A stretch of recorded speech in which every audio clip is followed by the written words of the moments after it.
me see, let me see.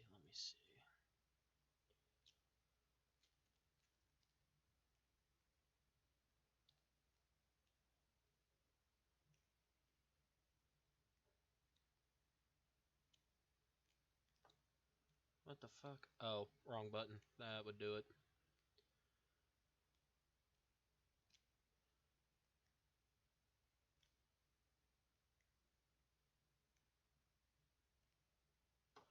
Oh yeah, I almost forgot of something.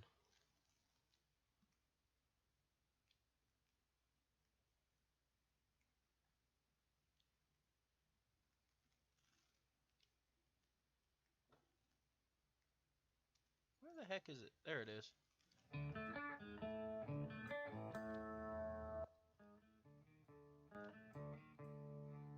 think 46 is where it should be.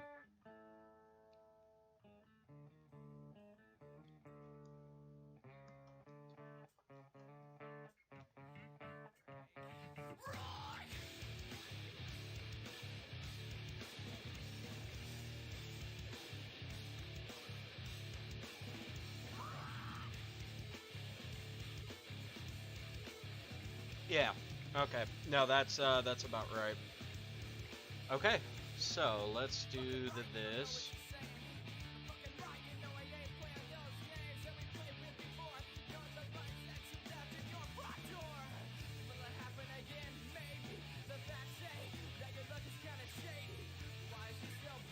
Okay, so let's see here.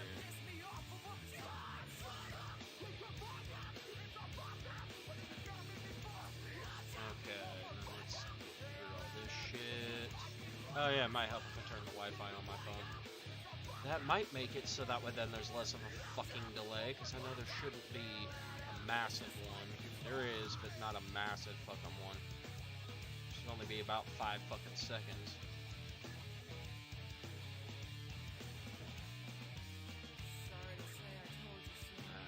And then Discord. No, that's fucking Twitch. I don't need Twitch, I need Discord. Why do I put them next to each other? They're both fucking purple.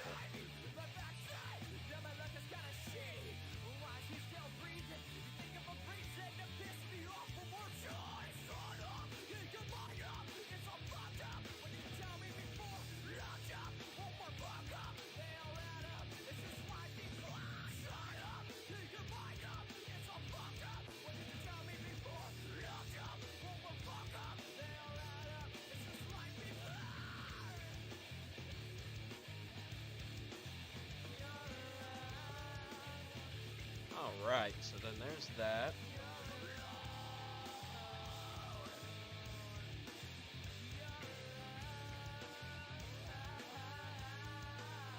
Okay, now then, let me...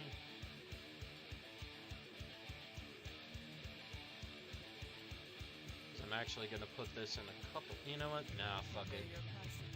Let's just go to the Book of Faces.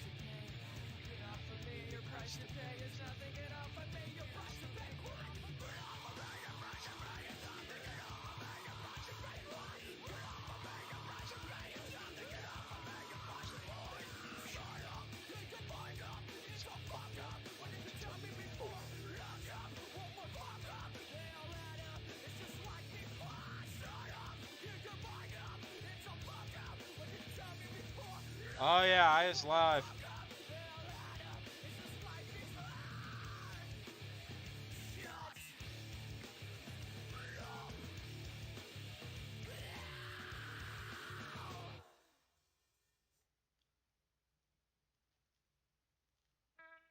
Okay, so let's post into the Book of Faces in the Fandom Night group page, shall we?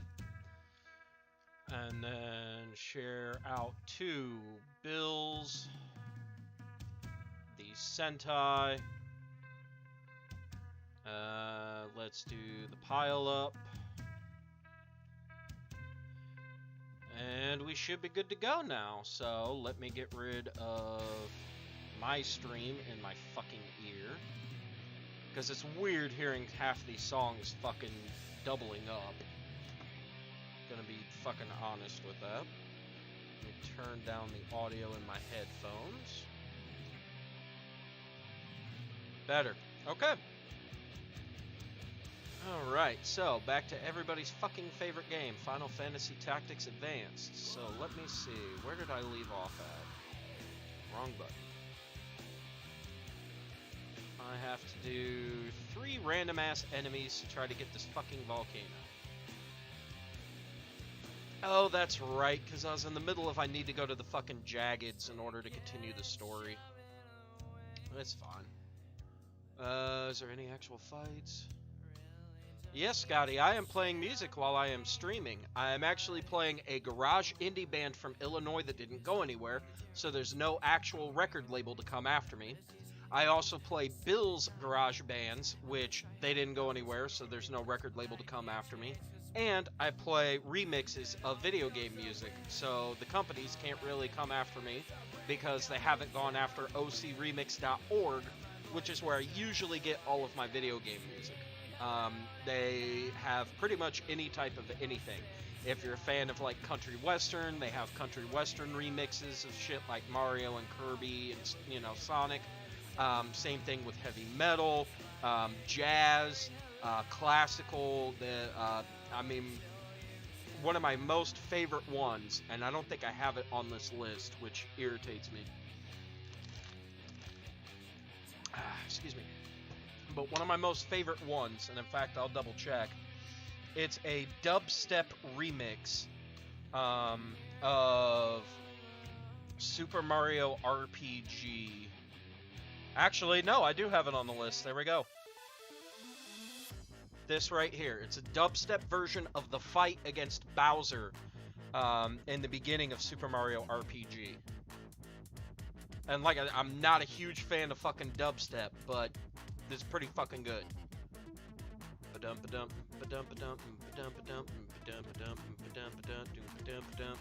See what I mean? Alright, no holy, no stealing. Okay, and I haven't checked my guys in a hot minute. You almost know backdraft, you're fine. Change abilities from fighter tech. Shoot. Alright, just don't steal then.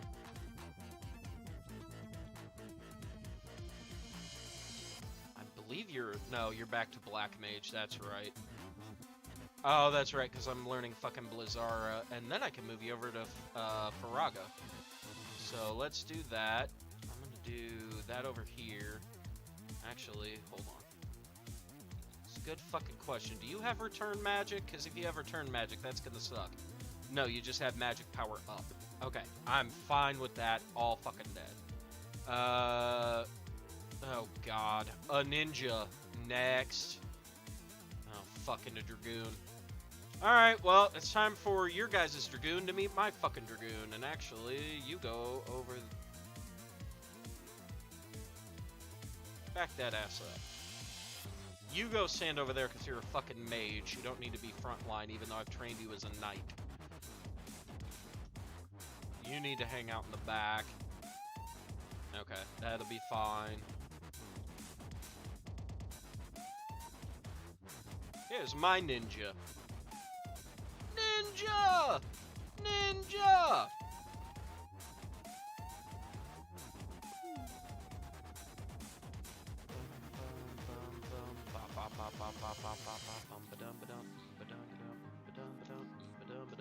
You dumb, you dumb. Dummy dumb. You're dummy dumb.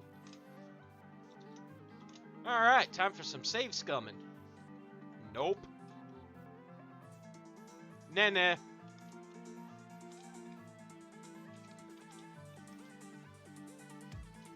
Really?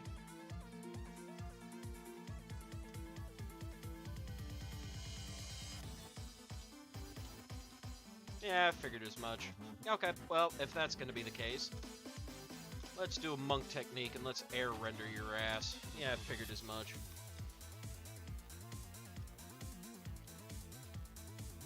Blocking arrows.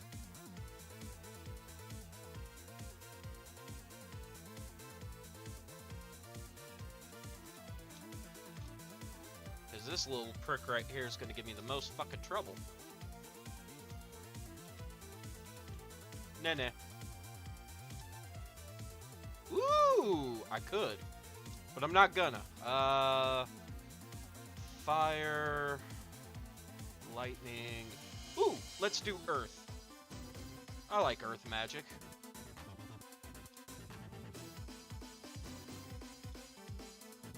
Fucking what? Hell no, do that again. Bang, bang, bang, bang. Good. Ooh, booster.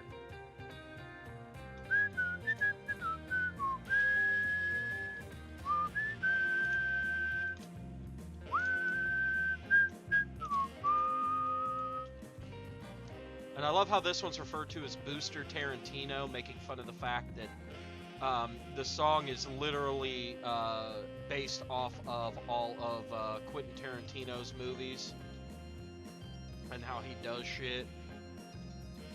Actually, yeah.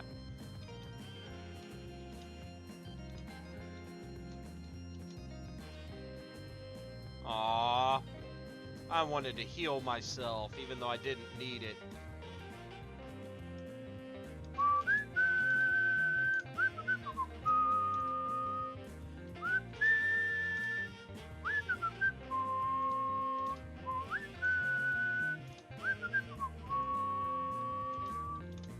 See, now this is the point in the game where it becomes so fucking ridiculous it's not even funny anymore. Hey, and I got Nice Lance. Good. Hey, and you fucking did it. My man. Cool.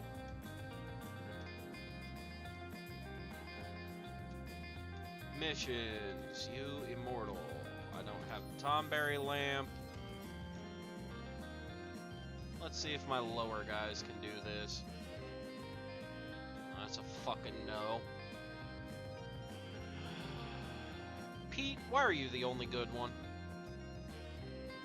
Wait a minute. Oh, you're still working on Wild Swing, that's fine. Go do that mission. Alba Cave I can't do because I don't have a blue mage. Oh, the Tomberry lamp, good. Oh, fuck, but I need the bombshell, son of a whore. I don't have that, I know that for a fucking fact. I don't think I have it, no I don't. I don't have an alchemist. Yeah.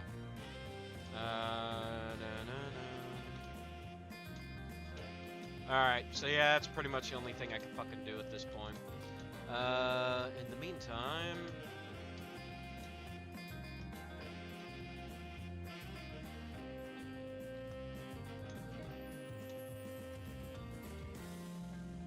Okay, almost learned Backdraft.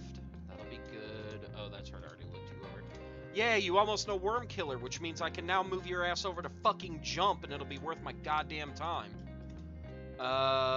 Thunder. Do you know Slep? Yeah, you know how to Slep. You know how to Slep and how to Thunder. That sounds about right.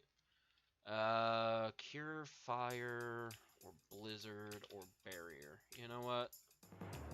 Learn how to Cure. I'm actually surprised. Isn't there... Something tells me it's either a fucking hat, or if it's not a fucking hat, it's a piece of armor. Well, you know how to catch already. Isn't there another red mage? Okay, then yeah, I'm not worried about it.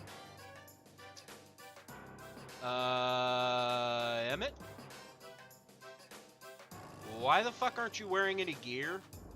Oh shit, that's right. That's because I put your ass back to being a...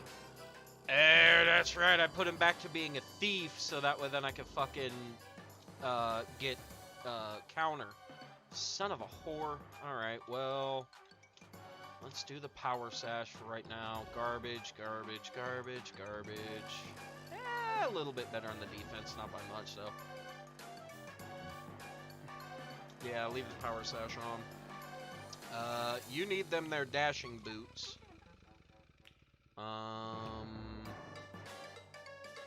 Yeah, put that on. Because, yeah, you still have stealing shit. So, you know what? Actually... Yeah, no, that's actually a hell of a lot better. Immunity to immobilize. No, you need that. You need that, definitely.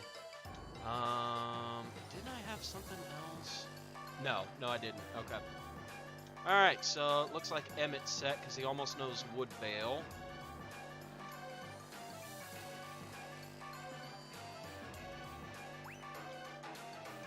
Yeah, I think everybody else is pretty much set because I don't really fuck with any of the rest of my team.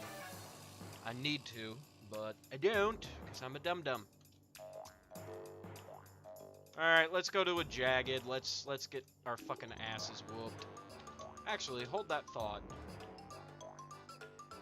6. Well, you two do, but all you do is MP damage. Ah, fuck me. Alright. And then clan. 2 battles. Pete'll be back before then. And only because I haven't actually saved the game in a little while.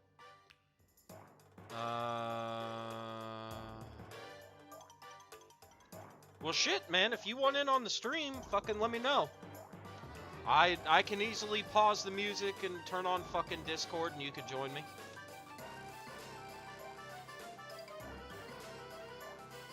Yeah, I know where the fuck I'm at. Actually, I need you to go that way. I need you to sit here in the back. Yeah, that far back.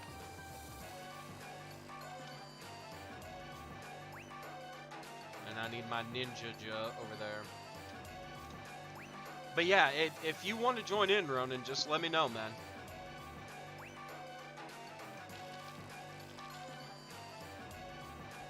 Defeat all the enemies, eh? Should be simple. Get home, eat, boot up PC, I can hop on. That's fine. You know me, I'm probably going to stream for a couple hours. Oh, I'm actually glad I have a couple of fucking people who can steal shit. I don't think they can take weapons, though, which is going to be a bitch. But let me... I think I have one of those. Okay. And what kind are you running? Motherfucker, you have it! Shit! Oh, Andy's got the... Yep, nope. Yep, nope. Even if it fucking kills me.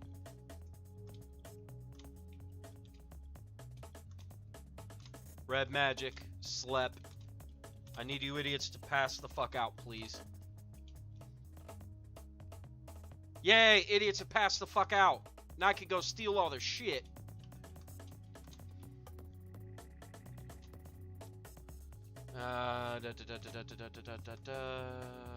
Fuck me.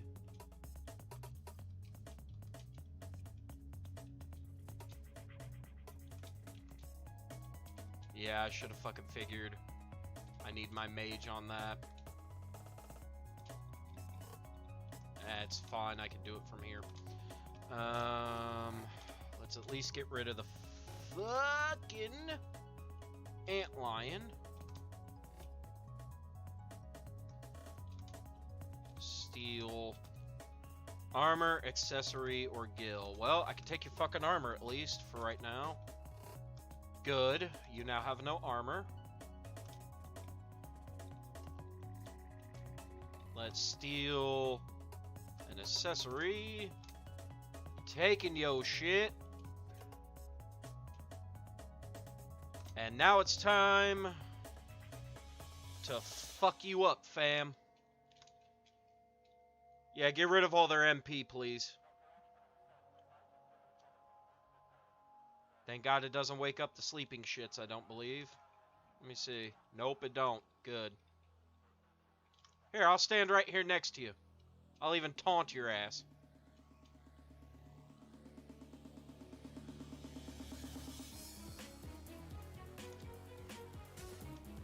Alright, let us... Thundara, maybe?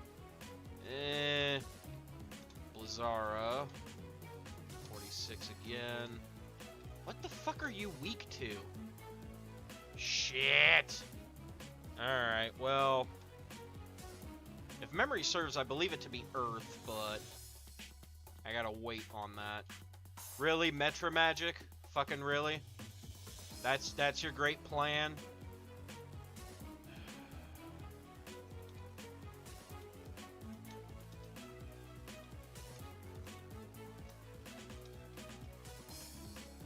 Stand the fuck up.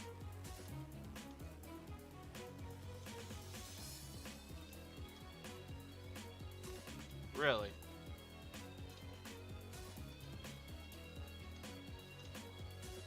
Wow, you fucking suck at everything right now.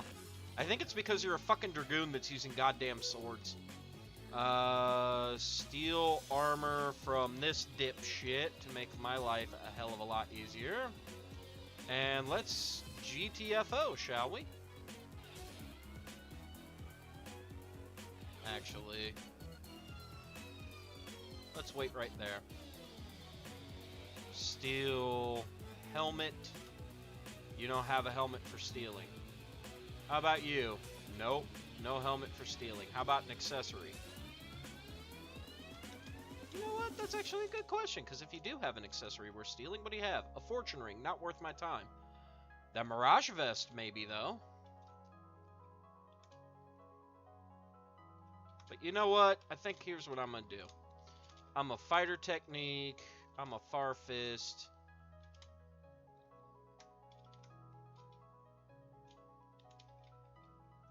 And now, I'm going to get the fuck out of Dodge. And...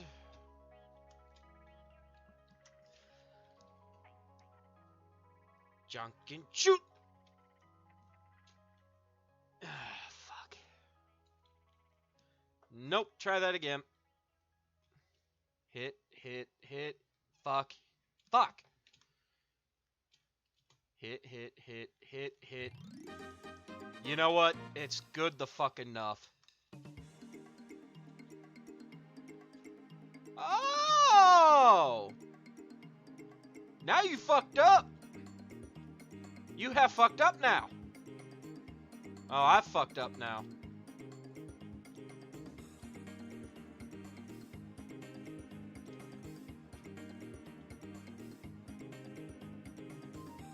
I mean, I suppose that works.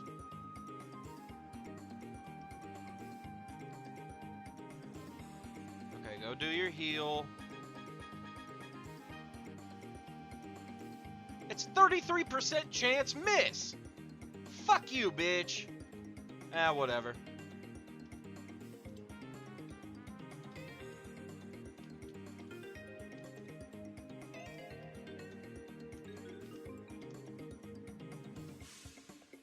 Nope, you two idiots gotta go now. Nope, you gotta go now. Nope. Dead.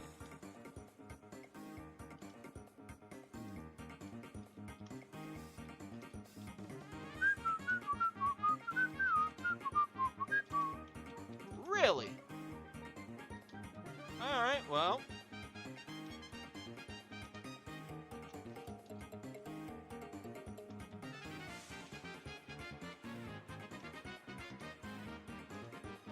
Air render. Nope, I can't hit you, but I can hit you, and that's all the better. Come on, bitch boy. Nah.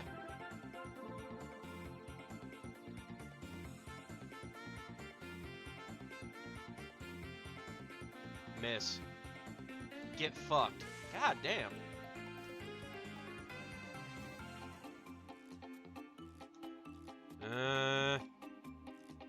Shit. Samson, maybe? Yeah, that'll work.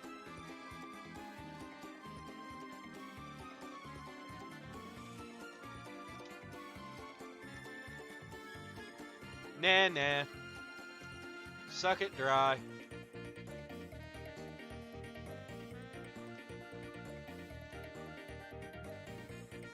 Nope, this is Final Fantasy Tactics Advanced.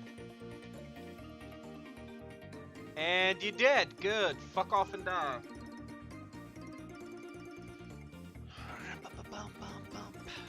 Ooh, another flame rod.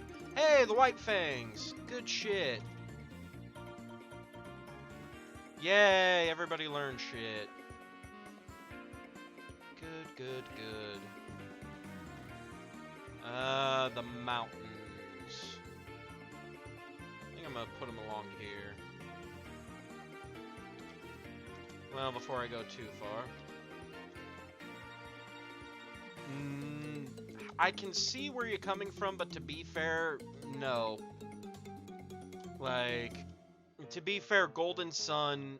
Okay, the re-release of Golden Sun was done on the Game Boy Advance just like this was. So, again, I kind of see where you're coming from, but no. Oh, fuck me. That's right, I gotta learn Lancet. Son of a whore.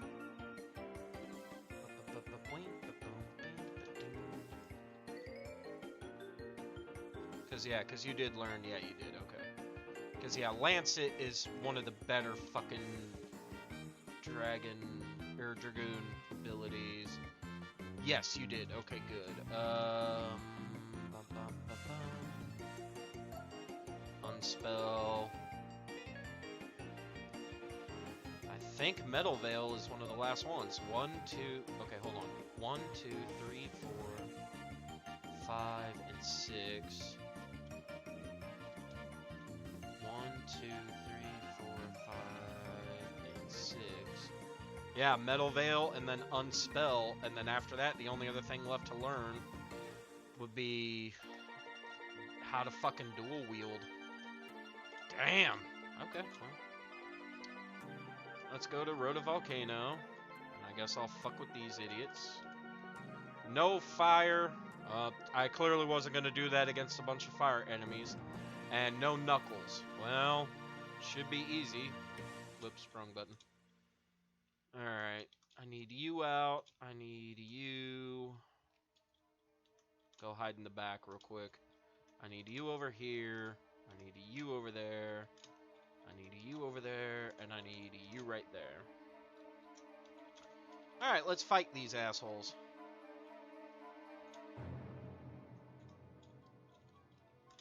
Alright, first things first. Wait. Next thing's next. Wait. Ah, okay. Nope. Alright, not far enough out. Wait.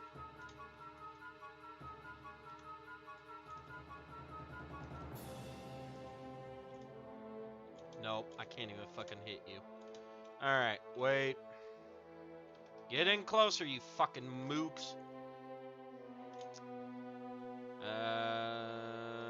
Freeze blink. This should help with a couple of these idiots. Bink, bink, bink, bink, bink. Is the slime dead? Please tell me the fucking slime is dead. Hey, look, the slime is dead. Good, thank you.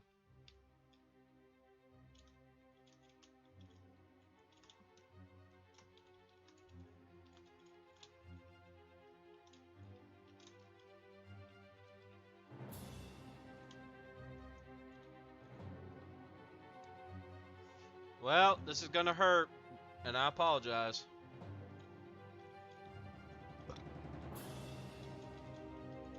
So you know what?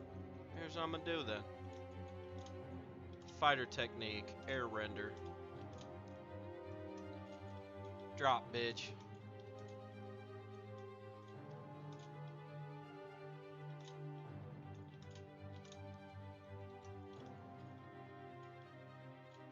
Good. I got a judge point for killing it, and a judge point for using ice.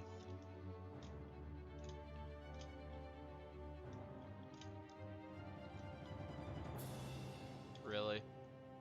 Really? That's better.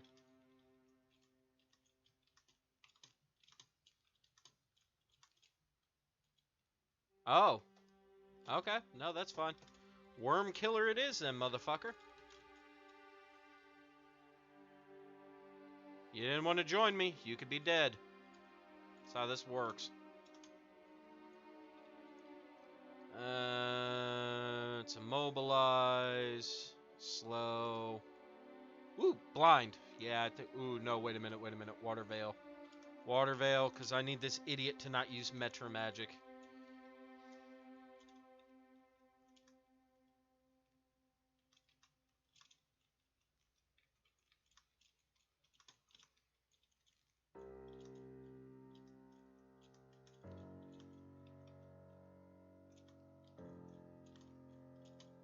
Actually,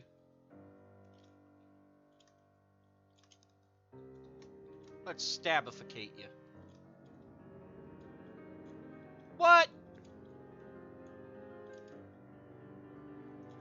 What?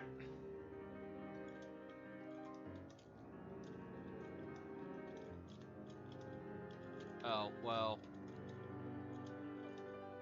No. God damn. Okay, well then I should have gone with what I was gonna do in the fucking first place, and we'll Metal Veil, so if you survive, you're blinded. Yay! He learned Blizzara! Yay! Ooh, the magic cloth. Good shit. Hey, a black robe! Fuck yeah! No, fuck off. Party! Party on the dance floor. You need the flame rod, and you need this black robe, because it gives you return magic. Ah, it's for sages. I knew it was good for fucking something. Put on that fire shield, my man.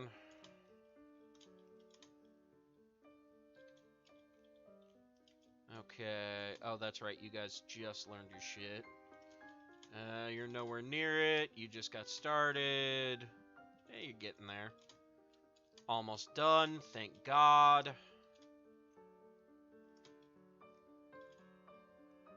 Because I believe for her to change over... Let me pull it up real quick here.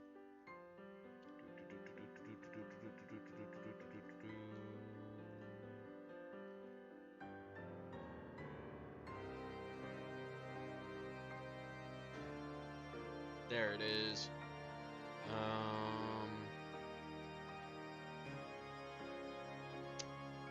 Well, crud. Maybe that's not it. Oh, there it is.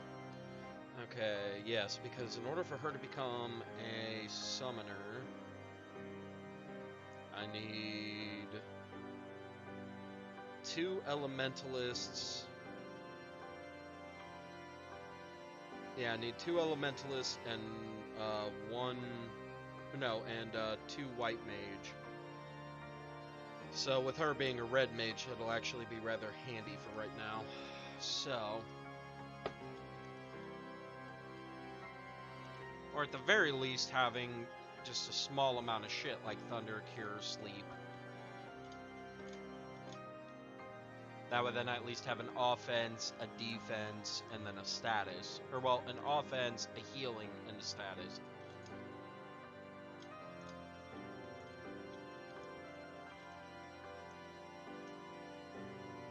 And that reminds me... Fuck.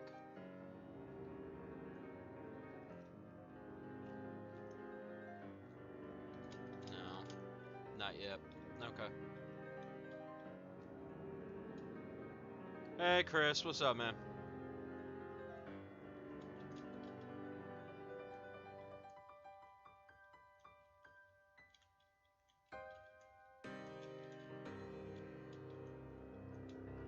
Good.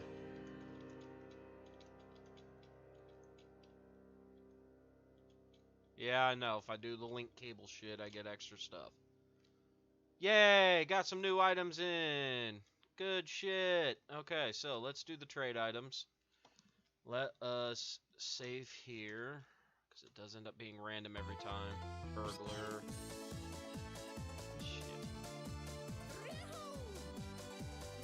Alright. I might take you up on those feather boots, not gonna fucking lie. Yes! The mithril. Good shit. Okay. Save. Old staff. Whoops.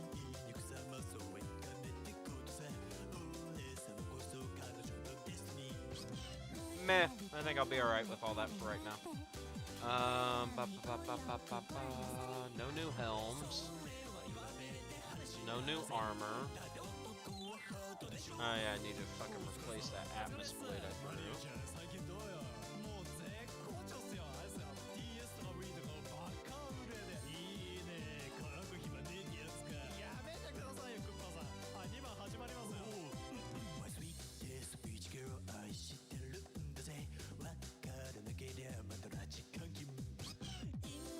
To be fair, that's the normal bullshit that comes with that stuff, Chris. Anti-vax logic is that vaccines fuck with your DNA and cause your children to have, like, Down syndrome or other fucking birth defects and mental issues. When, to be fair, it's the fact that the same people that are anti-vax are fucking smoking while their children are in their womb, or drinking while their children are in their womb, whether it be, you know, smoking cigarettes, or doing dope, or they're fucking on heroin, or they're drinking heavily, or they're doing all sorts of shit that they're not supposed to fucking do, because they feel, oh, well, I need everything to be done naturally, as if fucking tobacco and shit like that, the way that it's processed into cigarettes anyway, as if that shit is fucking natural. I don't fucking get it, but at the same time, it's not my place to fucking judge. Oh, fuck me.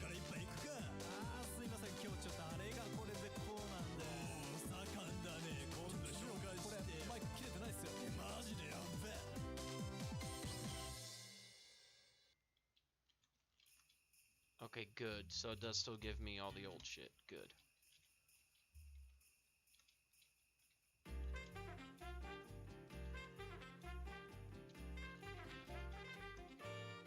Alright, now I guess yeah, there's a fuck up in the code with this one, I remember now. Alright, well, not the end of the fucking world.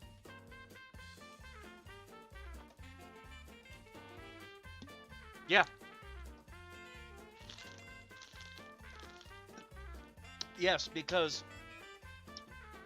I actually found it. I'd have to fucking relook it up. But there was a post on Twitter that actually was like, why the fuck are morons taking horse dewormer? And it literally went through everything about how, what was it? The fake doctors that Trump had set up originally, to basically talk about how COVID is a bunch of bullshit and everything like that. They actually went out of their way to basically create something. I don't know. Give me like 20 minutes. I'll fucking find it. Hold on. Enjoy the Christmas music in the meantime, even though it's not fucking Christmas.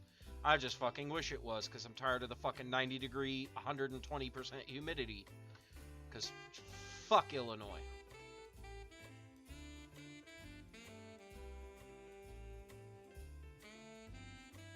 Okay, where is...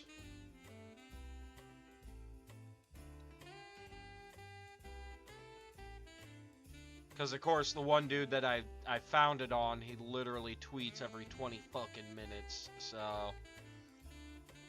I'm gonna have to go back a while.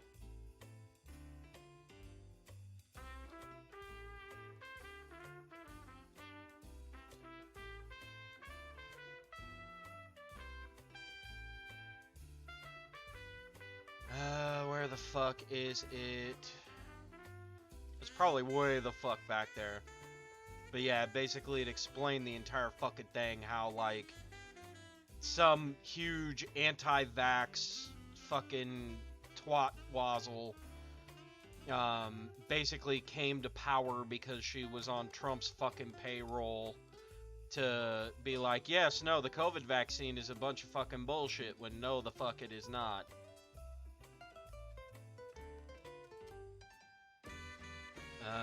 Let me see here.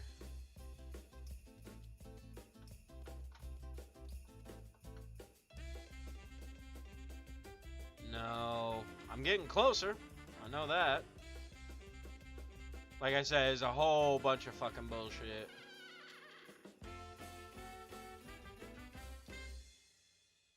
No.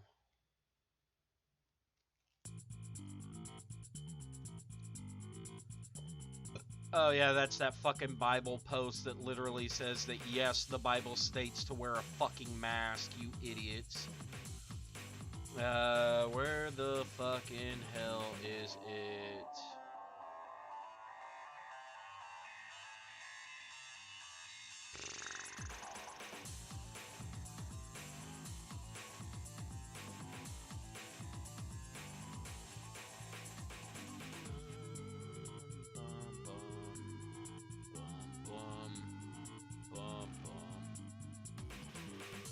Ah, here it is. Okay, I found it. Okay. Let me pause Fei Long real quick here. Okay. Alright, so basically the way that it worked was it started off. Hold on. No. No. Fuck that Mariah Carey song. It can fucking need a bag of dicks. Vaccine was rushed and it takes 15 years to approve a vaccine. No! No! They have been working with our DNA inside, and I don't mean our. I mean the actual, what is it? It's recombinant DNA. That's what the letter R in our DNA inside the vaccine fucking stands for. Give me 2 minutes here, Ronan. I gotta do this real quick for Chris. Okay, but anyway, so the reason why it is that morons started doing horse dewormer, which is funny because there was literally a fucking post where it said, "Can I squeeze the paste into my ass instead of in my mouth because it tastes horrible?" And somebody literally replied, "Fillable gel caps are cheap and easy to use," after somebody basically trashed them. But it says, let's flash back to last year. Remember those pro-Trump doctors who had an extremely viral video that said hydroxychloroquine or whatever the fuck it was cured COVID-19? Well, that was a group called America's Frontline Doctors. America's Frontline Doctors also put that one fucking black lady on who said, hey, if you have sex with a demon, that's what's going to get you sick. So don't have sex with demons, because she was like a hardcore Christian lady. Well, it turns out that America's Frontline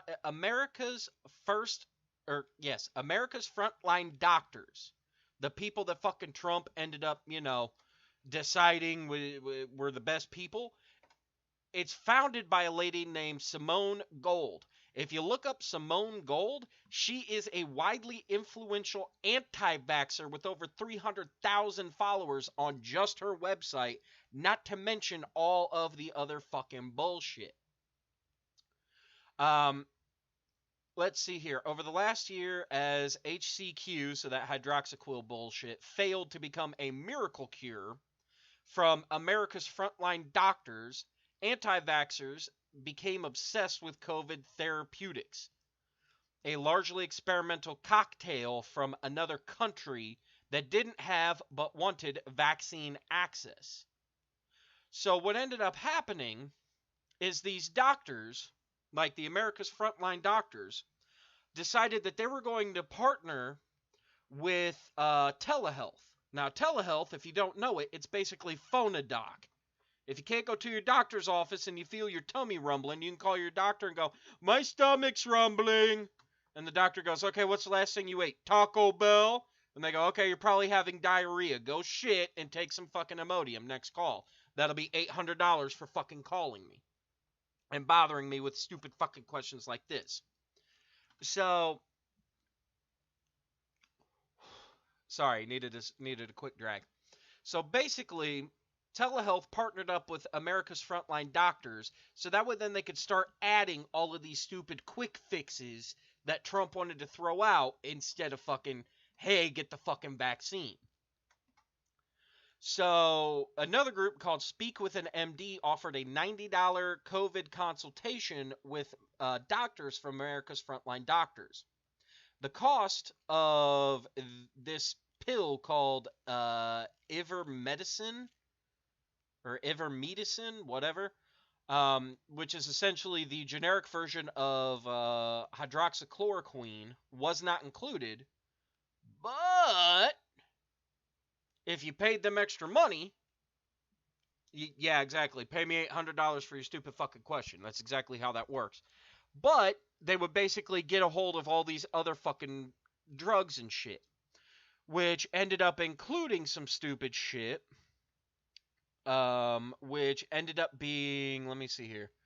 This got out of hand fast. Speak with an MD now hits you with a prompt warning of a long wait time due to overwhelming demand because anti-vaxxers want something other than a vaccine. Duh. And they were told that this ivermectin cured it. So while they were getting impatient, somebody decided, hey, why don't you try this by medicine, which is essentially an oral paste for horses, which is a dewormer. Now, I'm going to put a pause here. And I want everybody who went to any type of biology class. I don't care if your biology class was in fucking 7th grade or 8th grade, because they got us in like a pre-biology shit in 7th and 8th grade. Or if you took biology freshman, sophomore, junior, or senior year of fucking high school. Any intro to biology class tells you that a virus is a virus. A worm is a worm. A germ is a germ. They don't fucking crossbreed. They're completely different fucking things. That would be like me saying this is a taco. The taco is also a pizza. And the pizza is also a hamburger. No, the fuck they are not. You could take the ingredients and turn them into the other shit, because I've had pizza burgers before. They basically, like, you take the ingredients to a hamburger and you fucking put them down on a pizza crust, and now you have a pizza burger. I've had a taco pizza before, which is they take the ingredients from a taco and they put it on a pizza.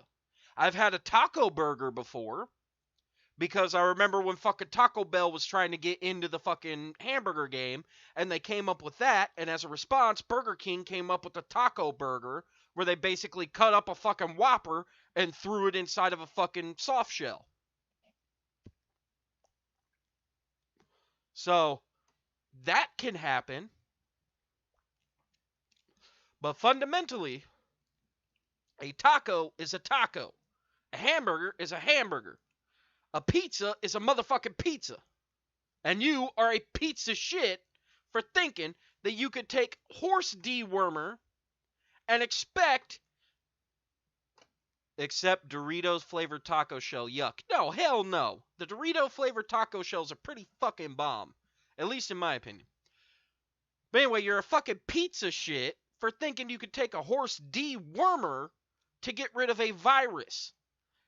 Because a worm, like ringworm or any other type of parasite that sits inside of your fucking stomach, is a worm. It's what it's classified as. They're baby mosquito larvae, essentially. They get inside your tum-tum, and they fucking eat up everything. In fact, there was a story a long time ago of a woman in Illinois. This is how dumb my state can be. There was a story of a woman in Illinois who was reading through like a fucking magazine, and in the back it got to like the tabloid ad section where it's like $200 for a picture of Bigfoot. You know, have you seen aliens? Tell us your story and we'll send you $150 for telling your story. Well, there was one that said diet pill. And she was getting married soon, so she wanted a quick fix to diet to look good in her wedding dress. And the way that this worked is you would send in the coupon for the diet pill to the address specified, along with $200. And what the $200 would get you is it would get you a box that came with like a couple pills inside of it. It was like 4 pills. You're supposed to take pill 1, day 1. The second you get it, you take pill 1. A week later, you take pill 2. After you've taken pill 2, a month later, you take pill 3. And then a month after you've taken pill 3, you're supposed to take pill 4. You're not supposed to let this last any longer than 2.5 months. This bitch took pill 1, then pill 2, then pill 3. And the weight just kept dropping and kept dropping and kept dropping and kept dropping and kept dropping and kept dropping. And she said, fuck it. I'm not taking that last pill. I'm just going to fucking wait.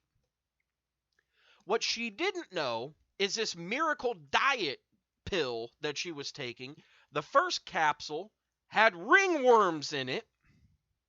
Because what happens is the worms get into your stomach and they start eating all the excess food and fat from out of your body. So because they're eating the excess food and your body has to use the extra fat that's on your body to basically downgrade it. That's why I said it eats the food and the fat. And basically, you eat a slice of fucking pizza, it eats most of the fucking pizza because it's a living creature inside of your stomach that doesn't digest inside the digestive acids in your stomach. So it eats most of the pizza. You only get like a little bit of crust out of one fucking slice of pizza. And then you're hungry again. So you eat, yeah, exactly, a fucking tapeworm. Yeah, I did say ringworm, didn't I? Yeah, it was a fucking tapeworm. So you take the pill, you get the fucking tapeworm, you eat the slice of fucking pizza, it eats most of the pizza, and then you only get a little bit, so you're still fucking hungry. So you can either go eat, or you could go fucking exercise and do shit, and since your body isn't getting the nutrients it needs, it starts eating away at the fat. This bitch literally got so fucking anorexic thin that she fucking almost died. In fact, the same story was exaggerated and put into the show 1,000 Ways to Die. Because what ended up happening is she refused to take the pill, got so weak and weary that her family said, look, you need to go to the hospital because you've dropped so much weight and you're getting so fucking shaky and can't fucking do anything that we literally think you have cancer. You need to at least go and think, or like at least go and tell your doctor that you think you have cancer and be tested and treated for it if you do. So she goes to the doctor. The doctor runs every test they can do.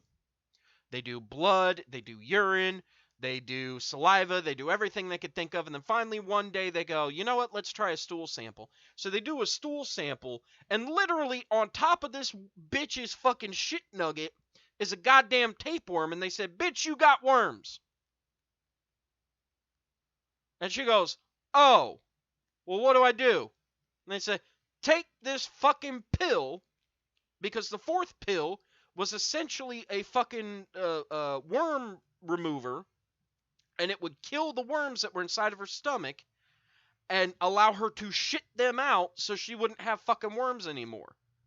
She barely fucking lived and had to spend an arm and a fucking leg in the hospital to get rid of the fucking worms and get herself back to a normal fucking healthy weight. By the way, the same bitch who was worried about the miracle cure for her fucking wedding, she missed her fucking wedding. They literally either had to cancel and or postpone the motherfucker because the bitch lost so much fucking weight she had to spend her wedding night sitting in the hospital bed attached to IV bags and being force-fed fucking flaming hot Cheetos and slices of fucking cheesecake so she could gain some fucking weight and not die. Now then, back to why the fuck idiots started taking horse dewormer. Okay, so to evade what they believe to be incoming Facebook and Reddit bans about all this fucking horse dewormer shit, because they couldn't wait fucking 30 minutes on a goddamn phone to say, hey, can I take this fucking bogus pill that's supposed to cure COVID? So they started ingesting this shit thinking it was gonna fucking get rid of it. And literally, on Reddit and Facebook, they started a fucking group called I Identify as a Horse. So that way then they could go ahead and try to fucking do up everything they could do. Here's the last plot twist to all this bullshit. America's Frontline Doctor founder, Simone Gold, she was indicted and is awaiting trial for going to the Capitol riots on the 6th. So she was on a speaker lineup for an anti-vax rally in LA. And she didn't get to make it because her ass is in fucking jail for being a dumb cunt, essentially. And trying to go and blow up the fucking Capitol because Trump said to. So, now that that little story's out of the way as to why we're dealing with fucking morons who are basically shoving dewormer up their butts, let me go ahead and let me grab up Ronan. And I'll bring Ronan in here to sit down and do some yakety-yakking with me. Because it has been a long and stressful fucking week. That's why I haven't streamed in about a week and a half. Yep, that's right. I updated my password. Now I gotta fucking do it over here. Hold on. w88@gmail.com. Password. No, I don't want to fucking join a fucking school group for fucking Discord. Eat my ass. Where's Ronan? There's Ronan. Calling Ronan.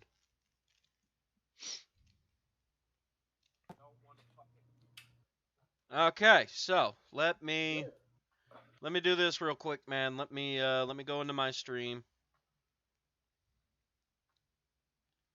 Okay, do some talka. Talka. Okay, now let me catch up to the stream.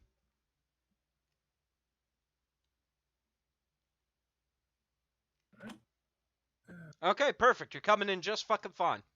Alright, sweet. Alright, good fucking shit. So, let me go back to my stream health. Let me go back to playing this here game then. But yeah, that's essentially why stupid people are fucking stupid. As if there was any other fucking reason.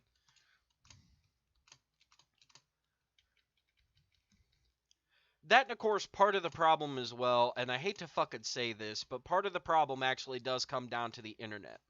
Originally, they thought that with the internet, people would stop being dumb bastards because they would actually have access to more information, and thus they'd be able to learn themselves some shit. But the problem is one, most people are too fucking stubborn to get off their fucking asses and go to goddamn Google, even though it's right the fuck there in the palm of their hands. They look down at their iPhone, or they look down at their Galaxy, and they go, I got Facebook, I got Twitter, I can hit this button right here and go to the internet and go to fucking Google, which should 9 times out of 10 already be set up as your fucking homepage, and I could type in some shit and look it the fuck up. But I'm not going to fucking do that because it's too much goddamn work. I'm going to sit here and keep arguing my point because I think I'm absolutely right. When I'm not, I'm a fucking dipshit. Trust me, I do it all the time myself. I think I know what the fuck I'm talking about. I don't know shit. I will be the first to admit it. I'm a fucking dipshit most of the times. But instead of looking the shit up on goddamn Google, I just go, yeah, I'm pretty sure I'm right. Just fucking believe me. When the correct answer is, no, I'm gonna look that shit up.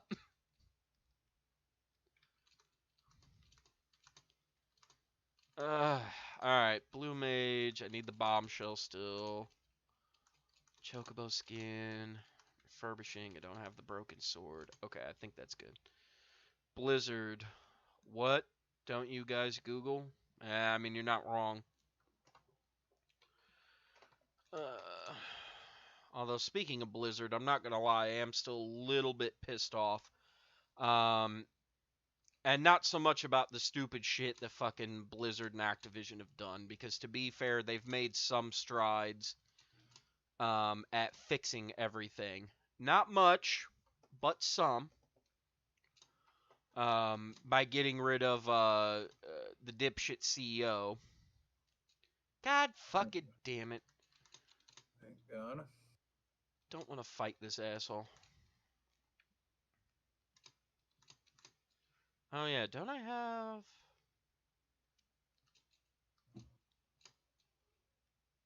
So I got a bit of story time, Okay.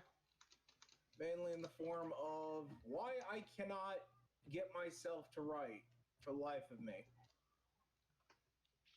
Because like, okay, I love writing in my spare time. I publish it on fanfic.net, but the problem is that like I was able to write no problem back in the day. Like heck, I could probably do like a few good chapters by myself. It's Right. just that nowadays I find it that I more than likely I need a co-writer to help me out, or at least I need a secondhand opinions. Right.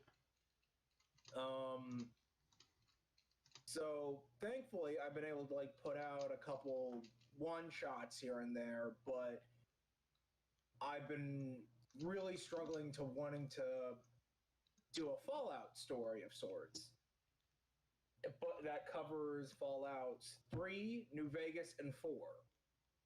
And I played through 3 in New Vegas, got the basic stuff, looked up every outcome, whatnot, basically outlined it to the best of my ability.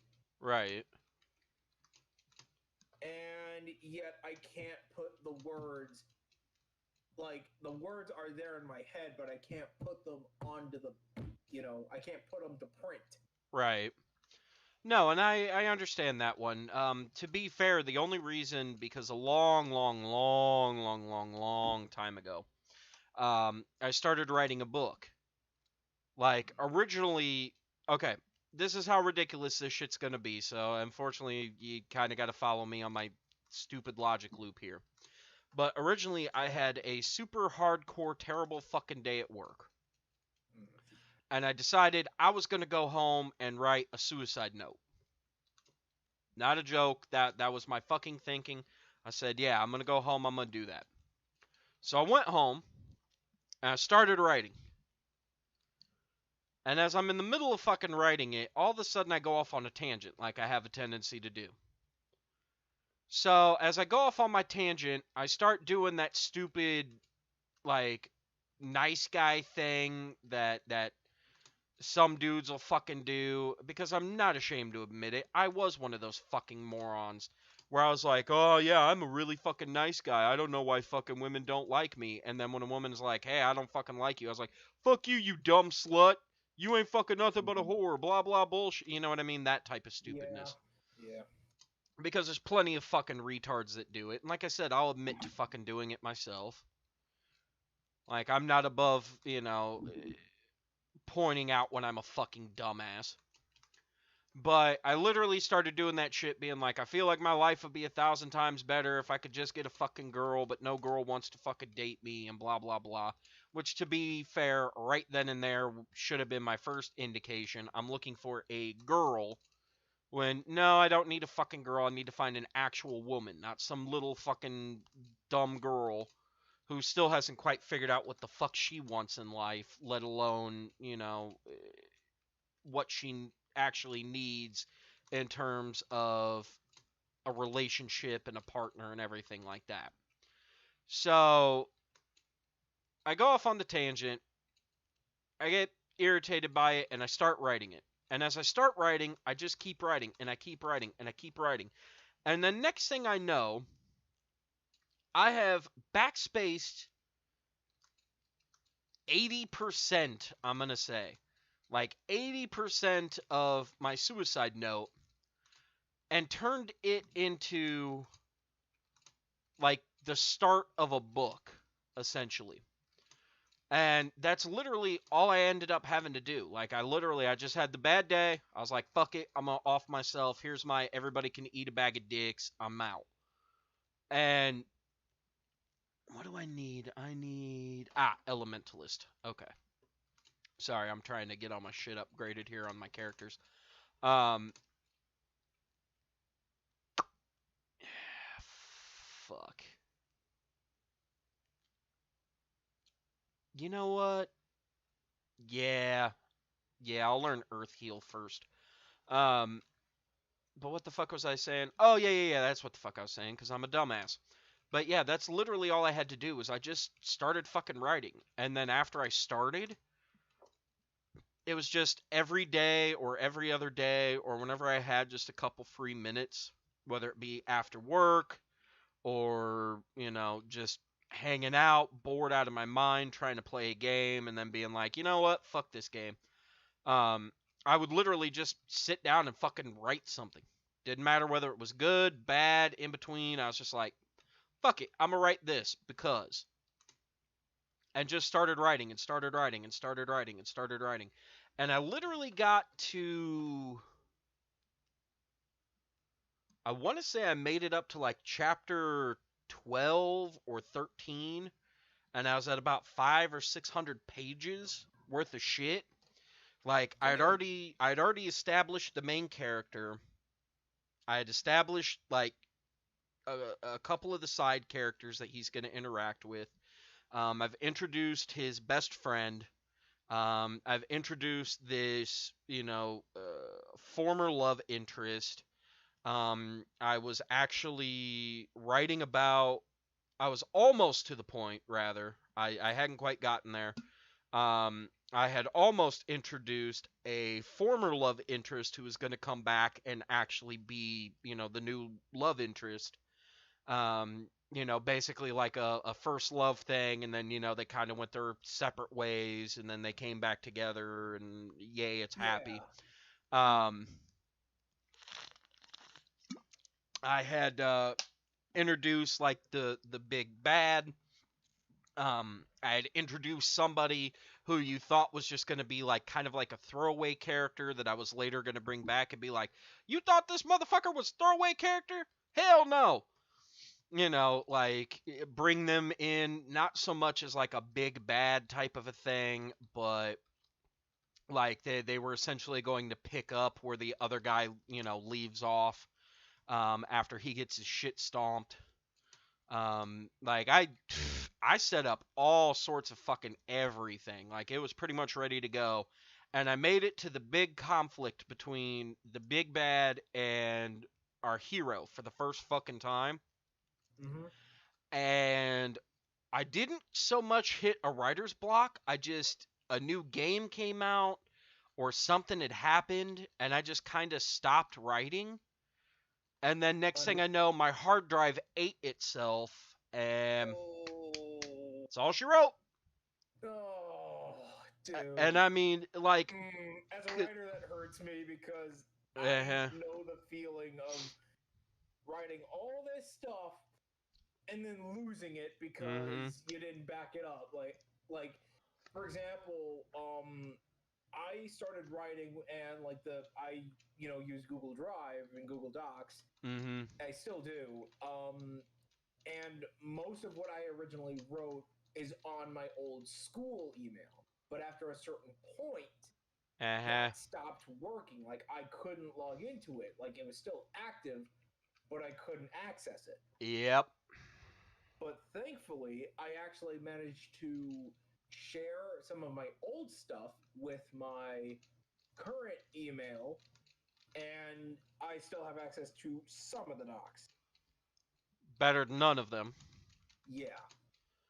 Yeah, no, I understand that one. Because, like, that was the thing that fucking killed me. Like, some of it I remember, but not in fine enough detail to be able to basically recreate it. If I recreate it, you'd easily be able to tell it's a recreation. Yeah. Because like that's the whole thing is I wanted to get it where you could clearly tell that there was some form of a soul behind it. But now at this point to go back to 12 chapters, which is like almost 300 fucking pages, if not more, like it literally just like the beginning of the book would just sound like fucking absolute trash, like somebody was trying to fucking rush it. Because Yeah. I was gonna set it up in the typical like 3 arc, type of thing, Yeah. where you have your beginning arc where almost like a movie. You have your 3 arc format. So in the beginning, you set up your characters. You show them, like what their kind of powers are in the beginning, because obviously what it was like angels and demons type of shit. Mm. Almost like a Lucifer or a supernatural or something along those lines. Because this was before. Okay, Supernatural was out, but I hadn't watched any of it. Lucifer hadn't been out yet. The closest thing to it would have been actually reading the Sandman comics and, of course, all the spin-offs that came from it. Yeah. But I kind of tried to set it up almost like an anime, like an anime, like, or well, more of like a manga, comic book type of a thing, where the guy was literally going to be like the super overpowered, right from jump. Yeah, I'm fucking hardcore, blah blah blah. Nobody can fucking stop me. And then it was going to get to a point where almost like the fucking Final Fantasy VII, where you play as Zack, the one that was on the PSP. I can't think of the name of it. Yeah, I Um, know which one you're talking about. but yeah, it was essentially that, because at the very end of the game, the very last mission that you do, like, if you've played every other fucking mission and do every other fucking thing, you literally get to fight and like wave after wave after wave after wave after wave after wave after wave of Shenra grunts and shit like that. And literally, it eventually gets to that point where you've exhausted all of your items, all of your spells, you have nothing left because Zack fucking dies. Like, that's the fucking story of Final Fantasy VII, is Zack fucking dies. Because Zack dies and Cloud has memory loss, he wakes up, sees Zack's dead body, picks up his sword and wanders off, and even that fucking fades out after a little bit, and he just wakes up eventually remembering, oh yeah, I was in Soldier, I was a first class, I know my name is Cloud, because that's what my fucking name tag here says, but he modeled himself after Zack. So it was going to get to that fucking point where he was going to be whooping all that ass, and then eventually some shit was going to go down, and he's no longer whooping all that ass. Now he's fucked up. And then we're going to find out, oh, well, the reason why he was so fucking powerful was because instead of this ability that you thought he had this other ability as well. And then go into the backstory of that and figure some shit out. And he was going to learn, hey, look, it's cool to be the solo act, but sometimes when you're preparing for war, you need a fucking team. You know what I mean? Like, you need your own army to fight a fucking war. You can't just show the fuck up and beat God day one. You know what I mean? It doesn't work that way. Yeah. So, and part of that was like the Spawn influence. He was supposed to be, like, it was thought he was the clone of a demon. Come to find out, angels and demons created almost like a secret society type of shit, where they were basically like fucking with Nephilim kind of thing. So he was supposed to have been a Nephilim. They catch him, they suck out the demon side of him, and they throw his body away thinking that was it.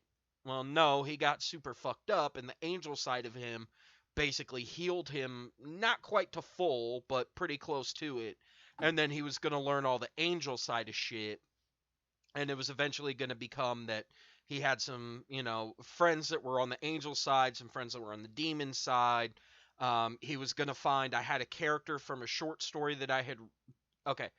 The short story was originally an idea that Bill had came up with called The Game. And for my short stories class in high school, I think it was either junior year or senior year. I think it was junior year. But we had to just simply write a short story. It had to be like 50 pages or 500 words. Or no, not 500 words. It was either 50 pages or 5,000 words, whichever came first, type of thing. So originally, when we were doing the game, it was around the time that me and a bunch of the other guys, like, it was me, my buddy Craig, my friend Britt, our friend at the time, Chris, before we realized that he was a fucking thief and was stealing everybody's fucking shit underneath of our noses. Our buddy Jordan, and then a couple of, our buddy Richie, who we still talk to sometimes. And then my little brother got involved for a little bit. Bill got involved for a little bit. This guy named Derek that we started to hang out with, and then realized he was a piece of shit and stopped hanging out with him. But we all started doing the backyard wrestling thing along with like Bill, and then our disembodied voice Jeremy would like, fucking run the camera. And our buddy Tyler would show up from time to time and ref the matches, but he wasn't a huge wrestling fan, so he didn't know what the fuck was going on. So we were doing the backyard wrestling thing, so we stopped filming for the game. And what the game was Bill had an idea for a story where what ended up happening is there was like an underground fight club essentially going on, like after school amongst all the like teens. So it was going to be like found footage type of shit where we were going to have like 2 or 3 cameras, because Craig had a camera, Bill had a camera, and I think Derek had a camera. And we were just going to record like small, shitty, like, underground fighting matches, kind of make it seem, a little weird. And eventually we were going to try to play it up like it was a real thing. That way then we could get actual, like, fan interaction in that. And so that way then when, like, cops showed up, because there was going to be, like, a couple scenes where the cops showed up to break everything up, it actually would be the cops breaking everything up, being like, hey, what's going on? And people would be like, scatter! And everybody would fucking run, except for, like, the camera crew and the people that were in the, quote, matches. Because we weren't just going to let any random retard do it. We were literally going to have it where, like, the actual crew, they were going to be the cast and the ones doing the fights and shit. So when the cops showed up, hey, what the fuck are you guys doing? Be like, we're filming, like a small indie movie. We just got a bunch of people together, told them that they were going to be extras and to, act right. And I guess they brought friends who didn't fucking know, and they all just took off. And they're like, and just let the cops be like, well, fucking stop it. And be like, sorry. And then go back to doing whatever the fuck we were doing anyway. You know what I mean? Change the location around where, one, the cops wouldn't be able to keep up, and two, most of the people wouldn't know what the fuck is going on until, like, the quote big bout. Well, I basically took that and turned it into almost the same shit, where one of the guys figured out what the fuck was going on, figured out that it was a bunch of bullshit, and basically remade the story to kind of change it up, where the guys that were actually in charge of the game, which is what it would have been referred to for the Underground Fighting League. They were actually like dudes from like the 1800s who figured out that if you use like a blood magic type of thing through the act of actually fighting, like as you fought, the blood would hit the ground and kind of seep into the soil, and then under the city there were going to be like a bunch of catacombs, and under, like in the catacombs there was essentially going to be like a magic circle in quotes, where essentially as the blood hit the soil, the magic circle could seep it through the soil into the catacombs and strengthen the magic circle, and that allowed these two dudes to basically be immortal type of thing. And because the guy never really actually took, like really took advantage of the fighting until near the ass end of it, inside of the circle, because that's what would have to happen for you to gain the quote immortality, is you would have to fight in the circle. Um, like he caught up with the two dudes. They had a big fight. I turned the guy into the Punisher. Like he literally ended up with like a fucking trench coat mafia fucking trench coat that he had like sewn metal plates into to use as like bulletproof armor. He learned different types of martial arts. He figured out, how to make like use shotgun rounds that he had modified. So instead of actually doing damage, they had like little vials inside of it essentially, where he would mix like liquor and hard drugs like cocaine and, crack and heroin and shit like that, and oxycontin, and just mix it up into what he referred to as a drug slug, where any normal person, you would shoot him with it, it would hit him, and they would instantly die, but they would essentially take on the effects of like looking like it was a hardcore drug overdose. You know what I mean? So he was going to try to do it all stealthy like, but he meets up with the two dudes and he shoots one of them with it, and because of the immortality, they have like a Wolverine regeneration factor where it doesn't do shit. So he like pumps them full of these fucking slugs, takes out some nunchucks, beats the shit out of them. Basically has a fist fight and ends up being half immortal, where the end of the book, he's sitting inside like a psych ward in he's like in a psych ward in a prison, where he's being recorded. Like, almost think of Terminator 2 when they're showing Sarah Connor back, like the recording of what the fuck happened, Yeah. where she's talking, oh yeah, no, and Judgment Day, and it's all gonna fucking happen, and you people let it Yep. happen, and she's just sitting there smoking a cigarette, like, ah, fuck, am I really that crazy? Like, shit. Yep. So it would have been something along those lines, where, hold on, talking so much, my cigarette's about to go out.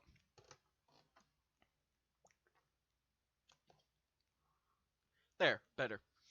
But yeah, it was gonna be one of those things where you read the book, and it's almost like Fight Club, where you read it, it's from the guy's perspective, he is the narrator, and then all of a sudden, like, the big fight happens, and it literally, like, the big fight pauses. Like, it even would have gone to, like, the grainy, static, like, VHS tape, like, static pause.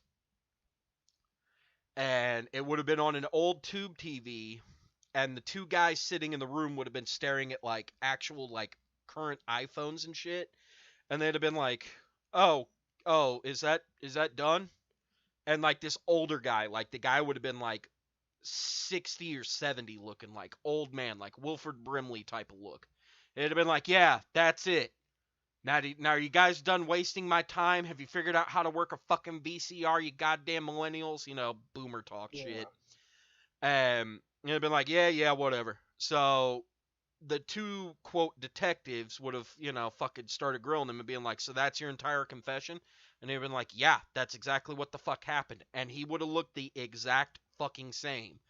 And like, after being like, "You're full of fucking shit, whatever." And they would have left the room, and as they left the room, the old guy goes, "When I brought him in here fucking 60 years ago, or no, like 30 years ago, I thought he would have fucking aged and died like I have." Like, it's an absolute fact that whatever the fuck took place down there, there's some moniker of fucking truth to it, because this motherfucker has been in this prison for the last, like, 30, 40 fucking years, and he hasn't aged more than, like, 2 fucking weeks. Like, the guy barely needs a haircut. He barely needs to shave. He doesn't have to do shit. He still looks like he's 20 fucking 5.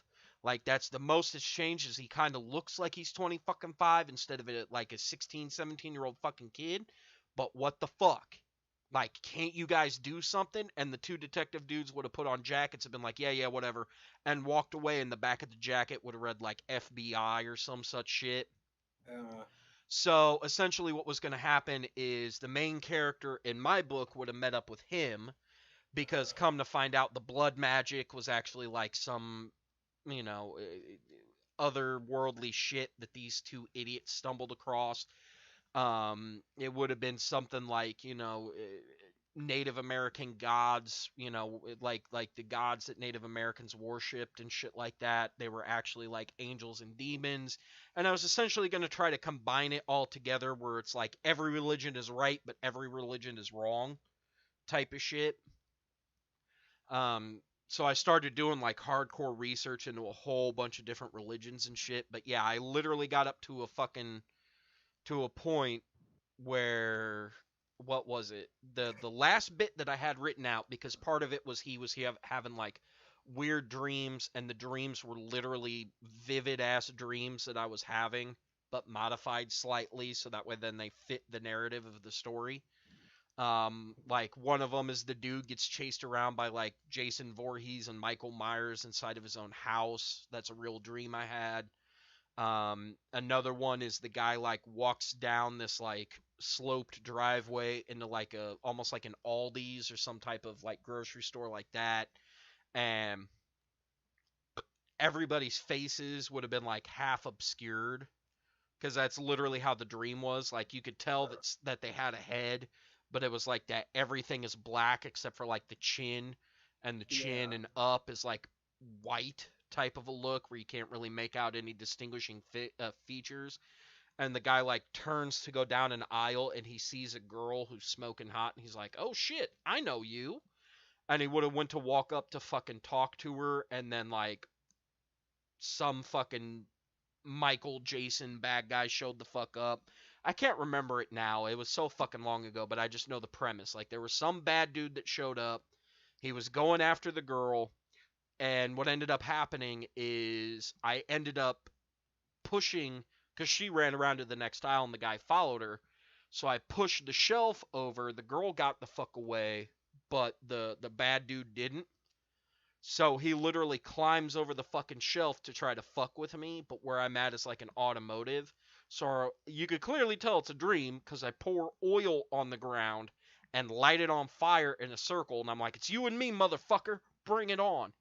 And that was the end of the fucking dream. But I added more, where as the fire goes up, the face that my character is staring at is his own face, only it's like distorted and disfigured, almost demonic looking. And that's when he wakes up in a cold sweat, and it's like, what the fuck? So like I was gonna do some crazy shit like that, but I literally made it up in my head. I made it to a point where he actually found the girl. Come to find out, the girl that he, has been seeing in his dreams and wanted to, is trying to figure out who the fuck she is, because she's the only constant in pretty much all the dreams. Is what is it? It's a girl that he ended up going to summer camp with, which I never went to fucking summer camp, so that already tells you right there, totally fabricated. But it was a girl he went to summer camp with, and when it cuts to the summer camp scenes, you see him trying to go after like the hot popular girl, and you're thinking, oh, it's the hot popular girl, that's why this chick is fucking smoking hot.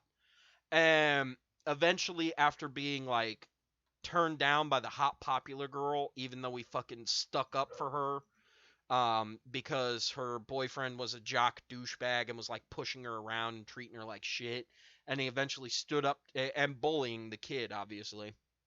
He would have stood up to him, beat the living shit out of him, and then the girl was like, "Oh, well, what the fuck?" Like, and eventually like turns him down because he beat the shit out of this guy, even though the guy fucking deserved it. Yeah. And dejectedly, because it's supposed to be like the last day of summer camp, so they're doing like a school dance type of shit. So everybody else is at the dance. He fucks off and leaves and ends up going past one of the cabins where there's this girl who doesn't really look like much and nothing, but they end up like bonding over the fact that she's reading like comic books and talking about video games and going like cartoons and shit like that and everything else along those lines. And they bonded and ended up fucking that night, so they were each other's first. And they kind of went their separate ways. She went back to her town, he went back to his town. And later on, like when he finds them, like finds, because he goes back in time to the camp and watches the events unfold, and eventually the girl he's been after literally ends up back in time with him and literally wraps her arms around him, like right as they start making out and like clothes start flying, like they're gonna start doing their fucking and shit. And the scene would cut so that way then it's staring from like the inside the cabin looking out, as he's staring in going, God, were we really that bad at it? And all of a sudden a pair of arms would have like wrapped around the back of his neck as her head peeks out from behind his, and she goes, yeah, we were that terrible, but I mean, that was our first time fucking. And like, they're both just staring at themselves in the window being like, did I really just fucking do that? Like, did I just try to bite your pussy lips? Like, that meant something? And she goes, yeah, you really fucked up on that one, but the worst part's coming up next. And he goes, oh, ooh, you know what I mean? Like that type of thing. He goes, why did you bite my, like literally turns to her and goes, why did you bite my dick? And she goes, I didn't know what the fuck to do. It's my first time giving head. You know what I mean? And it would have turned into one of those like jokey things where, because everybody's first time having sex is fucking horrible. Like fucking horrible. like, the only good thing, because I can admit it, I didn't lose my V card until I was like 25 or 26. The only good thing about that for me was I at least didn't do anything too fucking crazy. Like, I still fucked up a couple times and, like, squeezed boobs too hard or spent too much time, like, eating her out or having her suck my dick instead of, like, moving on to the next thing. So, Yeah. like, it literally almost turned into like a porno thing because I'd watched too much fucking porn in my life. But almost everybody's first time having sex is fucking horrendous, and I was literally gonna point that out, being like, "Ooh, why'd you do that? I don't know. Why the fuck did you slap me? I told you it was an accident. And I'm sorry. Fucking 20 years ago. You know what I mean? Like that type of shit." Yeah. So, and then it would have continued on from there. They would have gone back to present time. They would have essentially vanished off the radar. You know, they would have gotten like, I was going to give them like 2 or 3 months together to do like the crazy shit that you do when you first get in a relationship where it's nothing but like sex and food for the first couple of months. You know, and everything would have, you know, started to turn into like a normal relationship. And then all of a sudden, hey, craziness is happening because they, you know, they essentially think that the kid is fucking dead. And then eventually they find him and her and they go, look, here's what the fuck is going on. Chris says my first time wasn't too bad. It was okay. Look, most people, it's okay. But you still do some stupid shit. Like you, her, both you, it doesn't matter.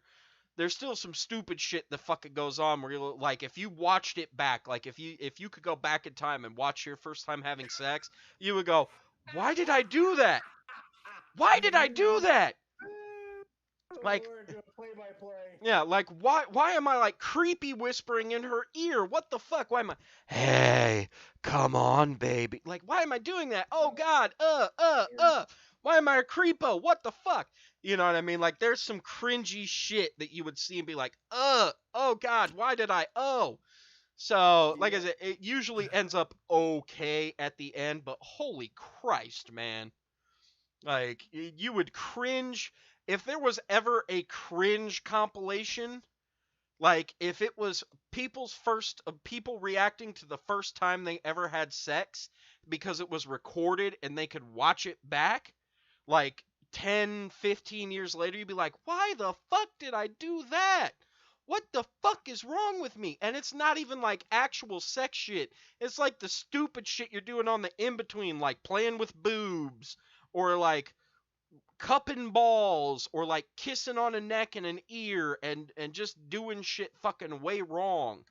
You know what I mean? Like, that's the reason why every fucking romantic comedy they always bring something up like that where, oh yeah, no, let's get in a sexy time, and you know, and like they start nibbling on necks, and all of a sudden the girl gets like and like slaps the shit out of the dude, being like, sorry, I'm really ticklish on my neck, and it's like, what the fuck? Like, it's to the extreme, but my shit wasn't going to be that extreme. Like, that was literally just a hardcore example of what it was going to be, but it was going to be literally pointing out the awkward shit that people have done throughout their fucking lives Mhm. with the first time they've ever had sex. But yes, no. So, like I said, they would have gotten a couple of months together. They would have said, oh, they fucking realize that you're not there anymore.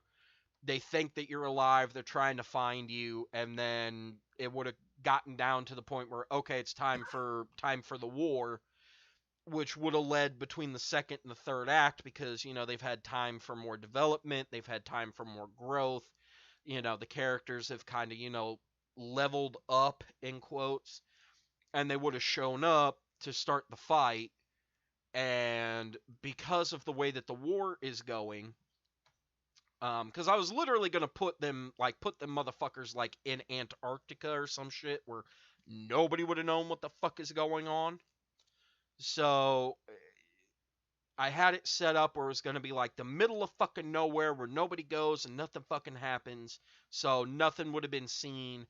And literally the actual apocalypse would have started because instead of it being heaven versus hell, it was gonna be just standard angel versus demon type of shit, even though it was, this faction versus that faction. So the actual four horsemen were going to show up, and they were going to be the new big bads because, he literally was going to kill the other big bad. So that's when the horsemen show up. And when the horsemen show up, it would have turned into a new level of fuck you. Like, I remember I'd switched everything around because, like, what was it? War obviously would have like a big fuck off cloud buster sword. Um, but then I set it up where like Pestilence would have had like, I think it was gonna be like a sniper rifle or some such shit. Um, Famine was going to have, um, oh god, I can't even remember. Like I'd set it up where like the weapons were similar but fucking different. Because if you actually look at a picture of the four horsemen, um, obviously Death gets his scythe, but it would have been like a giant fuck off scythe. Yeah. War gets his broadsword, and like I said, it would have been like a cloud buster sword type of thing.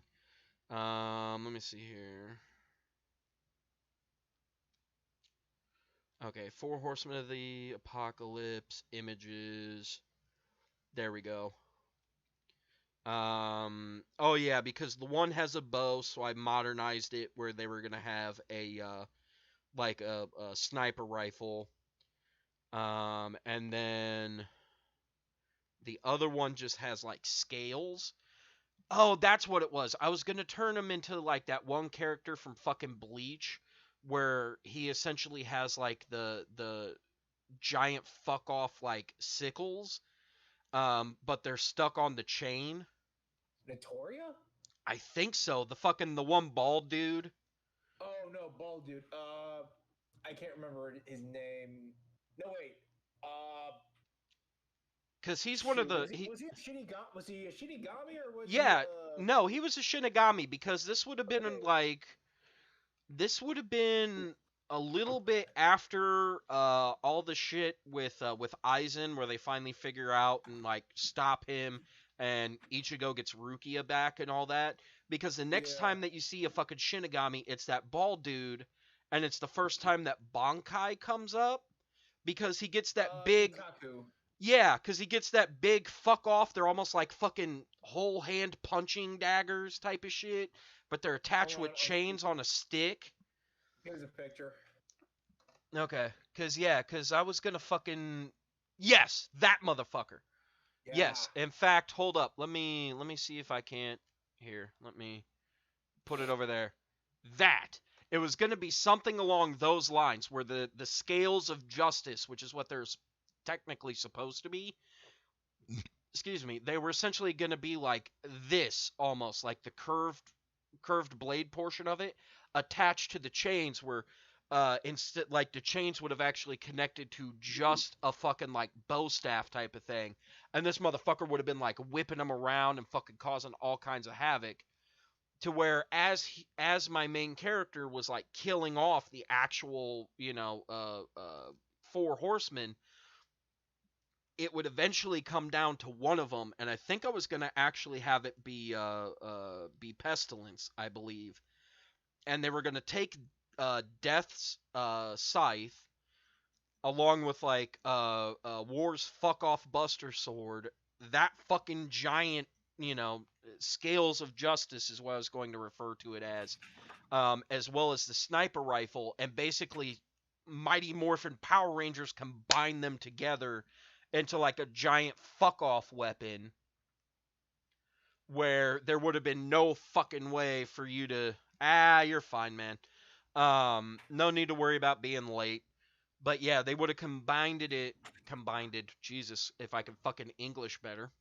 Um, they would have fused everything together and actually combined the weapon into one giant fuck off gun, and the giant like fuck off gun weapon literally would have given them like almost every fucking advantage, so they couldn't do shit. And then you would come to find out that the other horsemen weren't actually dead, they were just hardcore super defeated. and then they would have actually taken, like, Death would have taken his girl, and in his rage, that would have been the first time he was able to figure out that he has his own, like, quote, Bankai ability, because I was going to set it up where certain angels and certain demons, they basically, I'm talking about a book that I was writing a long time ago.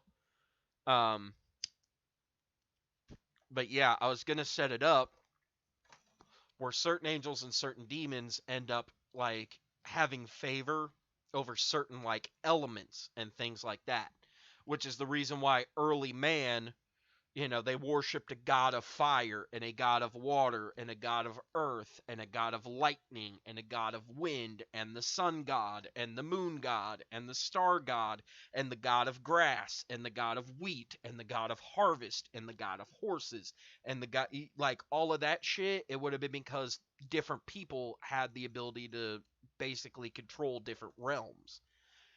So you would have figured out that reaching a certain state, like having a certain, quote, power level, would get you certain, like, abstract abilities that you could control.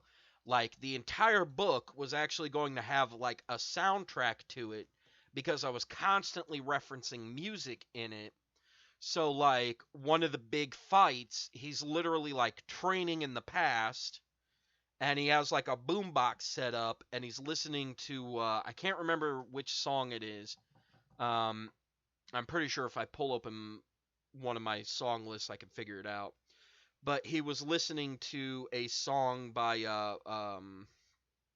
oh god damn it, I forgot the fucking name of the band now, and I feel like a jackass. Um, fuck me. No, it's not that. I think I may have already passed it. Because they're kind of like a punk rock type of a band, Rise Against. Um, and I can't remember which fucking song it was, but one of the songs, like, literally, as, like, because he built himself a log cabin, and as he gets hit, like, for the first time actually fighting up against a group of angels, he gets slammed through the log cabin, and as he gets slammed through it, all the logs fall over, and the CD inside the boombox actually skips. Because I was going to have it set up where he knew fully well he's going in the past, he's not going to have electricity. So he goes to the store and buys up, like, the fucking super jumbo pack of, like, batteries, and, like, burns a couple CDs from off his computer. And he just trains listening to the music. Mm-hmm. But yeah, it's a Rise Against. Oh, it actually is The Strength to Go On by Rise Against. So, like, if you listen to that song, obviously I can't play it on stream, but when you hear the song, like, you get the guitar riff at the beginning, the ba-dum bum ba-dum bum bum ba-dum bum ba-dum bum bum ba-dum bum ba-dum bum bum ba-dum bum ba-dum, and then it kind of pauses, like, for literally a half a second, and the lead singer literally goes, "Welcome home," like almost like a shout, kind of a sing, and right at that "Welcome home," and the drums kick in, he was literally going to, like, fucking Goku, fly out of the fucking log cabin, logs fucking flying everywhere, and fucking smack his fist right into one of the fucking goons' faces, and, like, dislocate the motherfucker's jaw. Like, his jaw is literally going to end up next to his fucking ear. Like, he just flies out and hits him that fucking hard. And he's like, "Not playing the fuck around now. You literally fucking knocked me into the house that I had built and fucking knocked logs on top of my head. Fuck you." You know what I mean? Like, so there was going to be different musical cues and shit like that. But come to find out, the reason for the music is not just because he's a big fan of it, but because that's where his power level is he gains his strength through music.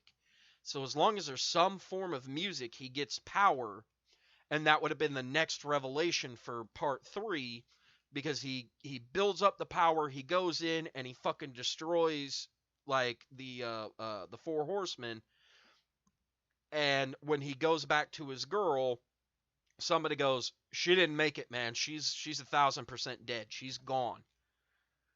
And they literally go, "Okay, so what about heaven? No, she's not up there. What about hell? No, she's not down there.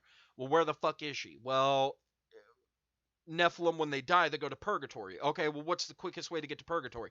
Well, you have to go through hell, and then this way, that way, this thing, and you actually have to go into the center circle. And once you go into the center circle, it actually allows you to get into purgatory as a demon. So that's going to be the fastest way because that's the only way any of us fucking know. Because once you're in purgatory, that will actually allow you to switch over into heaven. But you got to go fucking through hell first. And he's like, okay, I'm going. So somebody was going to make a reference, hey, don't be a Dante from, making fun of Yeah. Dante's Inferno. And a friend of mine, she was telling me, yeah, definitely don't use that line. You got to go with, because there's another story, almost similar to Hercules, but it's something else, where basically like the loved one dies and Yeah.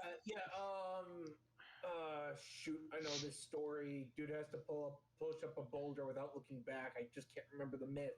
yeah, it's something along those lines. But yeah, like I don't think it's the Boulder one, but yeah, like dude literally like wife dies or whatever, so he goes to goes to hell and essentially finds the love and is able to get the fuck out, and it's a happy ending.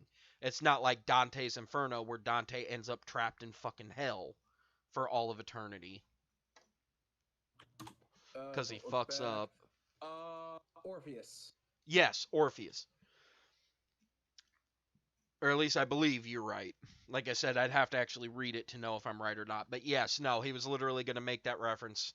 And then he was going to go down to go to find her, make his way to the inner sanctum of hell, deal with Lilith as well as Lucifer, deal with them. I was literally going to set it up where, like, certain, because angels and demons, they have like a cloner that allows them to basically turn themselves into humans at some point. Like I was gonna set it up where like certain actors and actresses and shit like that literally ended up playing different roles. Like I can't remember who the hell I had Lucifer set up as, but it was like it was gonna be one of those people that's kind of like that they're actually like a good fucking person, but I was gonna set it up where no the fuck it's not. Like it was gonna be like um Keanu Reeves or Tom Hanks or some shit like that, where it's like, you're the fucking ruler of hell. What the shit? You know what I mean? Yeah. Like goofy shit. Like heaven. It was like God is supposed to be because I was gonna try to set it in the View Askew universe, so like God actually is Alanis Morissette, and before he died, I had it set where Metatron was still gonna end up being damn it, now I feel bad because I can't think of his fucking name. Damn it, the guy from Die Hard and Harry Potter. Fuck, I feel like a dick. Alan Rickman. Yes, it was going to be Alan Rickman. Like, there was going to be a scene where he's walking by and the guy literally turns and looks over, like, is that fucking Alan Rickman and Alanis Morissette? And his, like, demon friend, like, slaps him on the shoulder and is like, fucking don't look! And he looks back and it literally just would have been like, walking past, like, look, like, what the fuck? Smack. Okay, I'll stop. That kind of shit. And for anybody Yeah. who's like a View Askew fan, you would know, oh, that's fucking the voice of God and God. You know what I mean? Yep. But yeah, that's all it is, man. Like I Okay. said, I I'm as hate. anatomically correct as a Ken doll. Yeah, no shit. But yeah, it that even was going to carry over as well, where literally they have no genitalia. So the reason, like how they were making Nephilim on the side, um, was they were teaching angels how to possess humans, because demons know how to do it, and then angels knew something else, and I can't remember what it is. Oh, like miracles and shit like that. So Yeah. they were kind of teaching each other that shit, and what would happen is they would use possession in order to actually fuse into a couple. Like, just like a random couple, like on their honeymoon, or just, hey, baby, you want to fuck tonight? Yeah, let's fuck. Okay, cool, let's do this. You know what I mean? And they would purposely find people that were about to have sex, possess their body, so an angel on one side, a demon on the other, depending on male or female. That way, then it lined up, and then they would actually copulate. And after they were done fucking and having the kid would actually come out looking like a human, because for all intents and purposes, yeah, they were human, but they actually had, Nephilim abilities from, the angel and demon parents. So it Yeah. was gonna work out that way. But like I said, I've literally just rambled for what, 45 fucking minutes about this book that I'm never gonna fucking write. All to say, that's literally all it takes, man. If you've got the idea, just literally purposely sit down for an hour and just type. Whatever the fuck comes out is whatever the fuck comes out. If it sparks brilliance, you keep going. If it doesn't, you fucking get rid of it. I always used to start in Notepad and then write. And then if it was good, I would fucking take the nuggets out of it and move it over into the actual book. If it came out like shit, I just fucking closed Notepad and it said, "Did you want to save?" And I said no, and was done with it.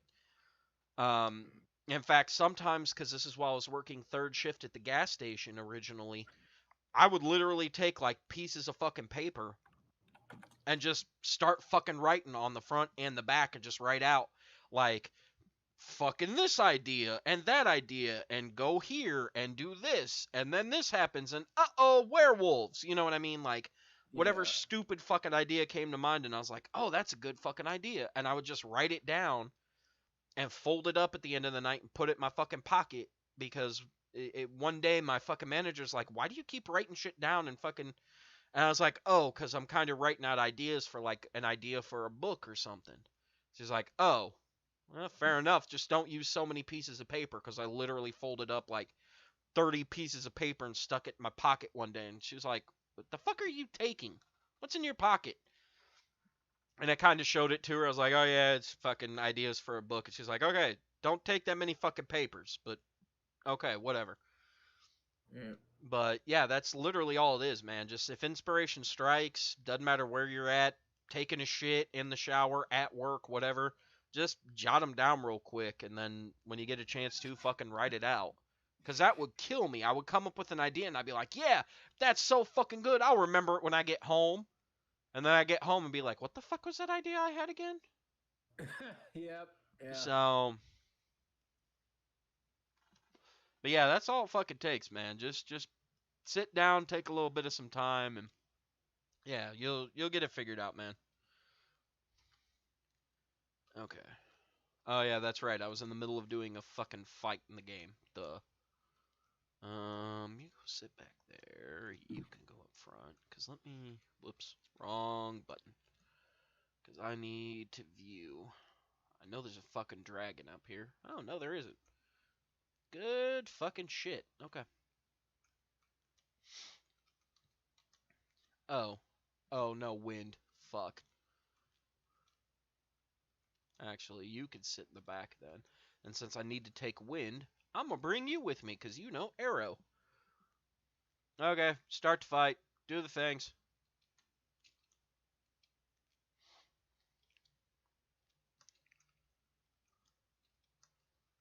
Oh, shit. I forgot to change. Didn't change up my abilities. Fuck me. No,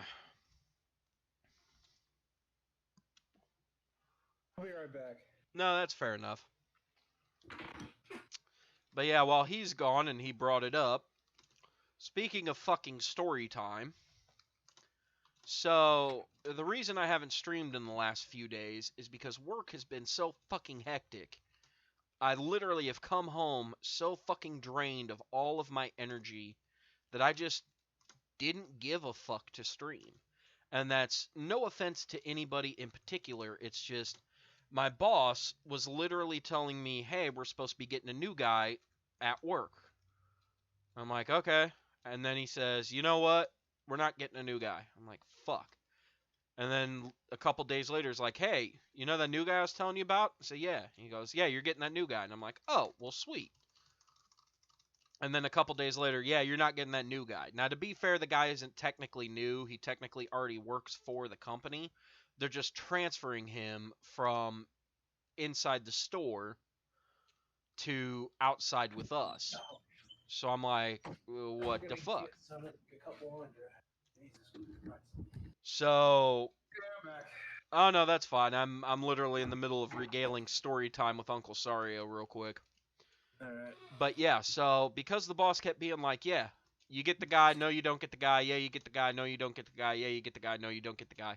I was essentially 50 shades of fucking pissed over the last few days with all this you do, you don't, you do, you don't shit.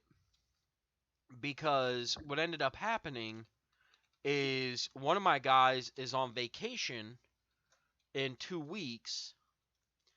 And because he's on vacation, me and one of the other guys, we were basically going to end up having to work like fucking 5 days, or no, 7 days in a fucking row. Like literally nonstop. Here's fucking 7 days, deal with it. And I was literally about to throw a fucking fit because Bill and the guys were telling me that they're supposedly doing a job fair at their job where what would end up happening is all you had to do was pretty much show up. That's fucking it. You show up, they give you an interview. When they give you the fucking interview, if they like you, you're hired on full-time company, and the pay rate is like $16.75 an hour, I believe, and that's just starting.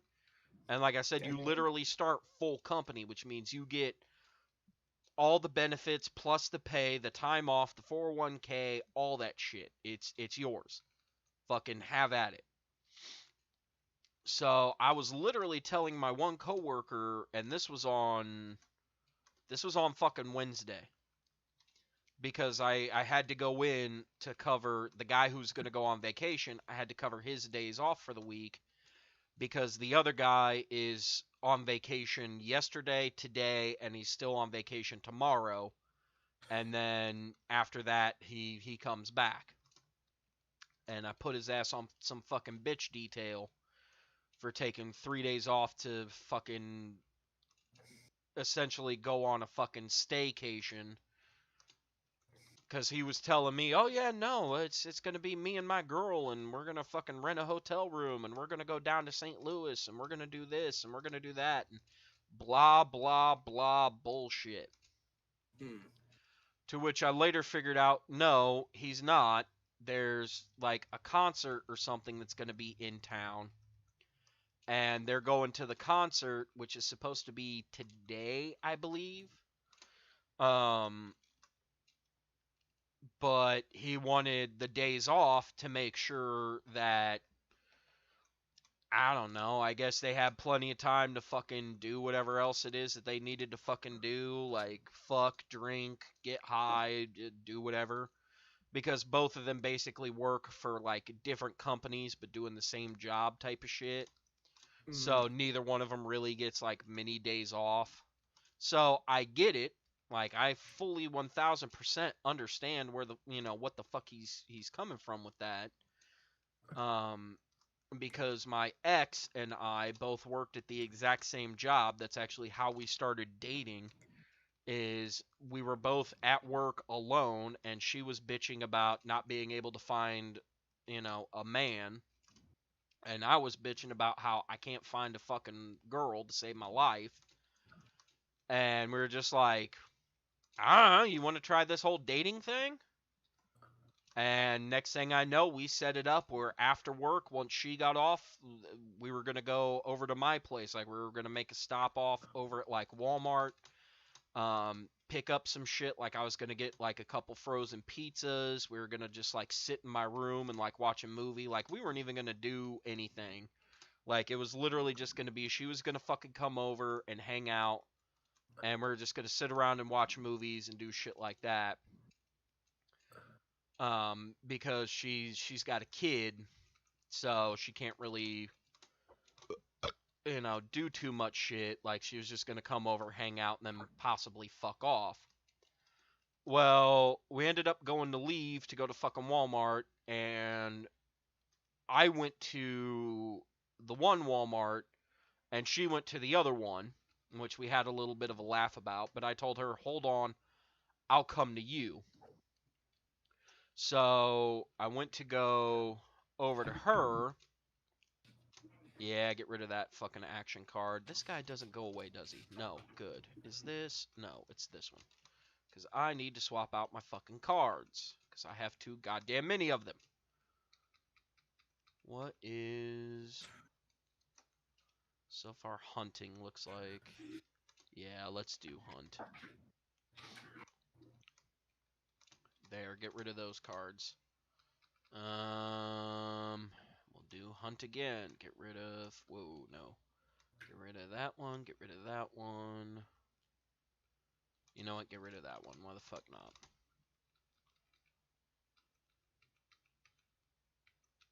But either way, fucking long story short. Yeah, she ended up coming over to fucking my place because the Walmart that we went to go to was fucking closed for the night. So we just said, fuck it, and we ended up going back to my place, and I was just gonna, like, order pizza. I was like, fuck it. I'll just order pizza to be delivered to my place. And I literally was like, hey, I'm gonna order the food here in just a couple minutes. Let me grab a shower real quick. You know, there's my room.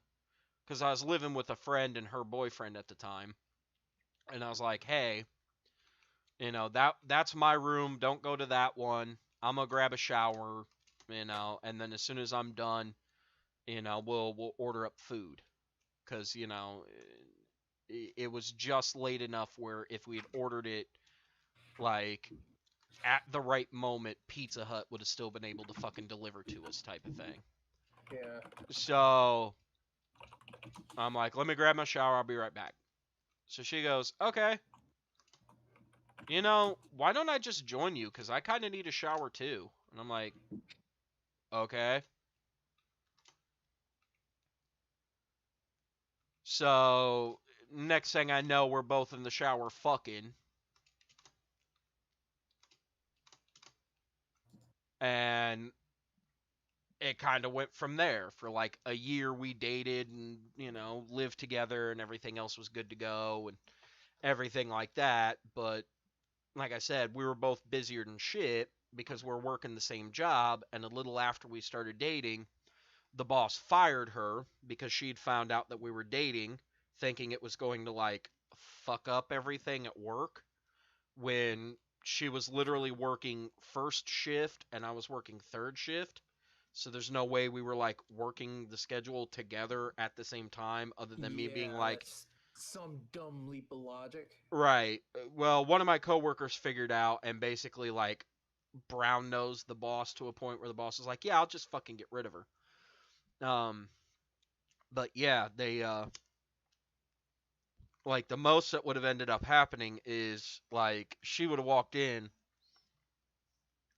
and I'd have been like, "Hey babe, love you. I'll you know go home and take care of the kid, you know, and I'll see you when you get off work." She's like, "Okay." You know what I mean? That would have been the most that would have fucking disrupted work. But yeah, they ended up firing her. Well, then now I'm working at the gas station and she found a job working at like the local Steak and Shake, you know, fucking as a waitress. So then it became way more fucking hectic because she was like almost always at work because other people were either calling in sick or if they weren't calling in sick. Ooh, wait, actually, hold on. Katanas are outlawed. Shit, you gotta go, my friend. Um, but yeah, other people were either fucking calling in sick or if they weren't calling in sick, she was trading shifts with other people because they were like, oh my god, they just worked me like fucking 5 days in a row. I can't handle this, blah blah blah, because they're dumbass fucking teenagers. And she's like, fuck it, if you don't want your shift, you could take my day off. I'll work your fucking shift. Because we were fucking rolling in dough from all the tips and shit. So we just fucking did what we needed to fucking do. And then of course with me working thirds, I would basically wake up, go to work, come home, spend some time with her and the kid. She would rush off to work, and then I would take her son like 2 towns over to her best friend. Like it was like maybe a 45 to an hour drive, go over to her friend's house, where her friend would babysit the kid, and then I would go home and do any cleaning that needed to be done, or play a video game, or watch a movie, or whatever, and then go the fuck to sleep. And then I would wake up, we would eat dinner. Well, she would eat dinner. I would essentially grab up dinner and take it in for, my lunch. We'd spend a little bit of time together, like watch a show, fucking hang out, do whatever it is we needed to do after putting the kid to bed, clean, do whatever, and then I would fuck off and go to work. So we weren't really spending all that much time together.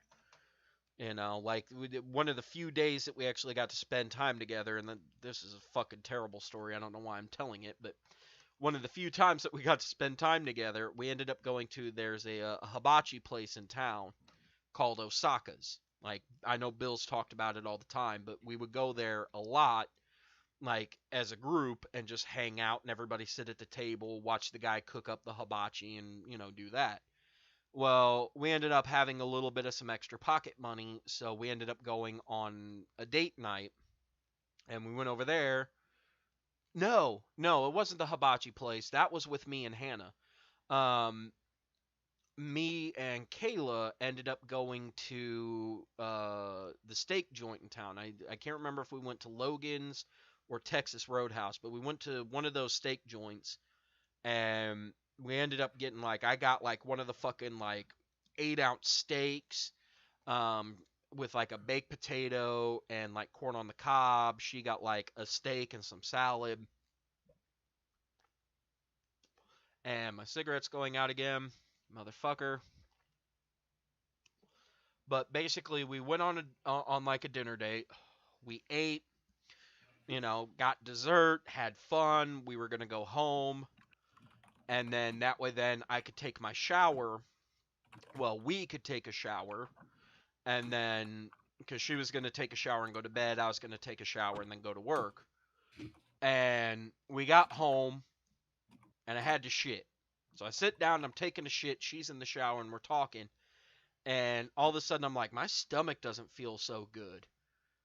And literally right as I said so good, because I had turned my head to turn to her to address her, because we had like one of those like fancy shower curtains where it's just the plastic one, like no outer curtain, but it had like all the fancy decorations and shit on it, so you couldn't really see anything.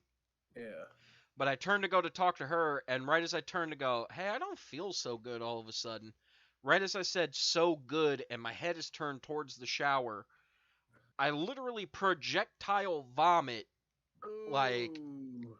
on the shower curtain and into the tub all over her feet. And as I'm projectile vomiting, I like, all of a sudden my stomach just goes, grrp, and my asshole explodes. I literally had explosive diarrhea. Lord. And I'm like, oh god, I'm gonna fucking die. Oh fuck. So now there's chunks of fucking baked potato in the fucking shower clogging the drain. I can't get off the fucking toilet. She's freaking out like, oh my god, are you gonna fucking die? And I'm like, call work. Call work. Tell him I'm gonna call him in a minute because the bathroom's a fucking dead zone. So she calls in and goes, hey, Seth's gonna be giving you a call in just a couple minutes. He doesn't feel too good. And the girl who got her fired was the one working, and she goes, he knows damn well that he has to call himself if he's gonna be sick, and hangs up on her. Well, that pissed me off, because as soon as I figured out, like, as soon as she said, it's her, I said, okay, hand me the fucking phone. I'll do what the fuck I can. So I literally call. There's nothing left in my stomach because it's all in the fucking bathtub at this point, or in the can. But I'm still partially shitting my brains out. So I call into work and I'm like, hey, what the... And, like, you can hear it. Like, it's just like wind tunnel farts. You know what I mean? Where it's like, type of shit.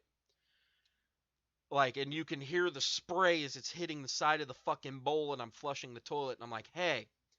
So Kayla just called and said to expect a call from me in a couple minutes, and yes, Chris, I know it's graphic, it's prevalent to the story. because this bitch had pissed me off so fucking bad getting her fired in the first place that this is like 3 months later and I'm exacting my revenge at this point because she now has to sit on the phone because she brown nosed her way to assistant manager. So she now has to sit on the phone and listen to me as I am shitting my brains out. It sounds like somebody who is literally having diarrhea in a public bathroom where it's an echo chamber. And I'm like, hey, so Kayla just called and said I was going to call you in a minute. But as you can tell, I'm still shitting my brains out and vomiting on occasion. And and I turn and literally fucking puke, like half lean into the tub and puke into the tub as I'm shitting my brains out. And I go, sorry, I'm not feeling too fucking well tonight. Like, literally as calmly as I am right now with that fucking inflection of I'm gonna fucking shove my foot so far up your ass that you're gonna be tasting the leather off of my shoes. I was like, I'm not gonna be making it in tonight because I feel like death. Can you call so-and-so and see if they can fucking cover for me?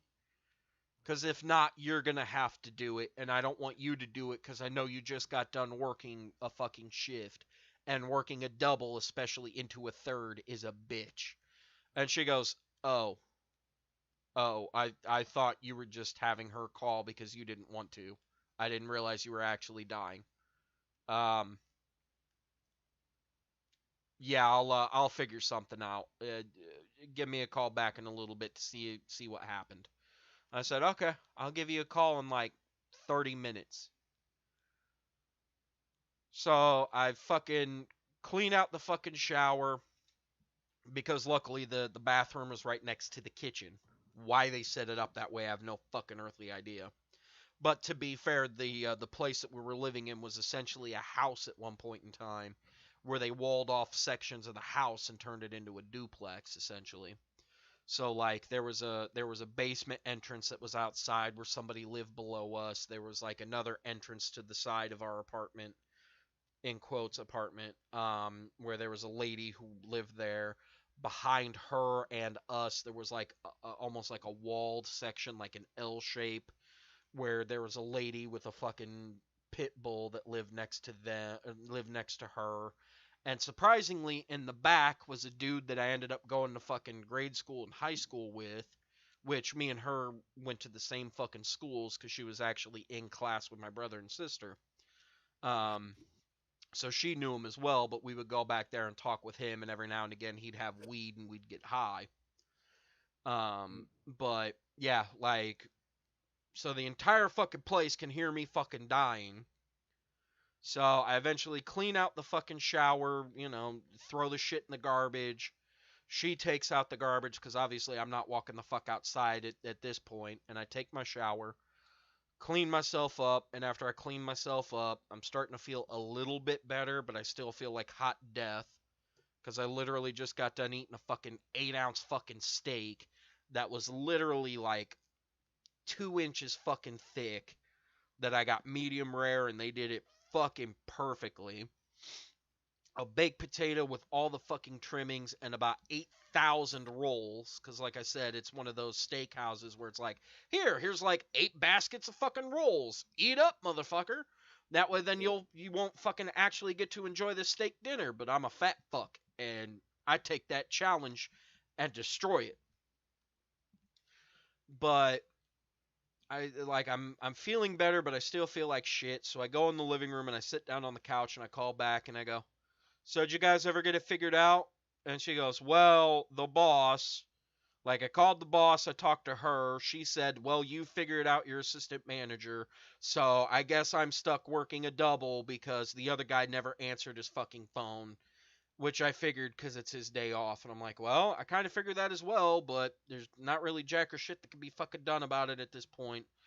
I'm just glad that, I'm done throwing up, but I could still feel my stomach gurgling. And she goes, yeah, fucking don't. I already heard enough of that. Just fucking go to bed. Take some medicine and go to bed and don't be sick tomorrow. And I said, I'll do my best.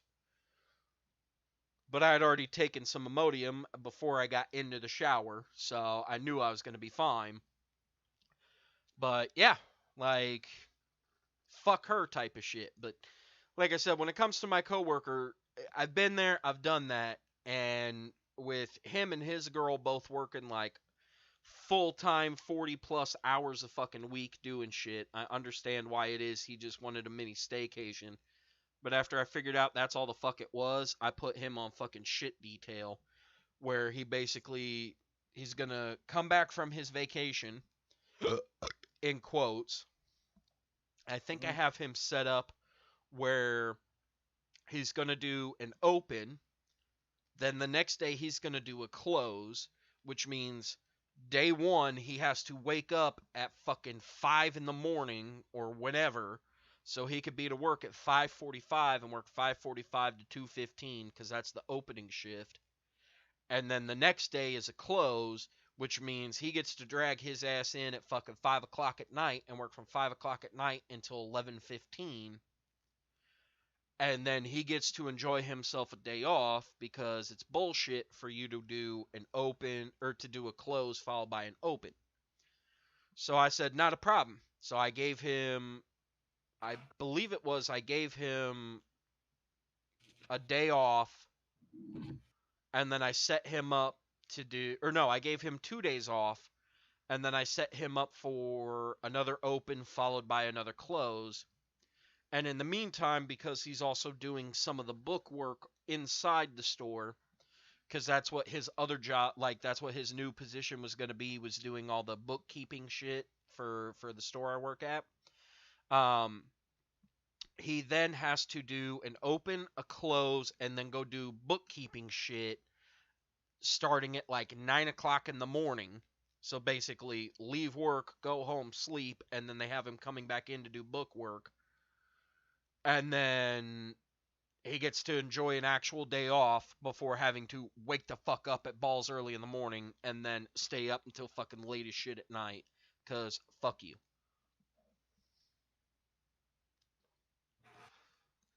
But then he's good after that because pretty much every other fucking day, 2 weeks out, while the one dude is on an actual week vacation,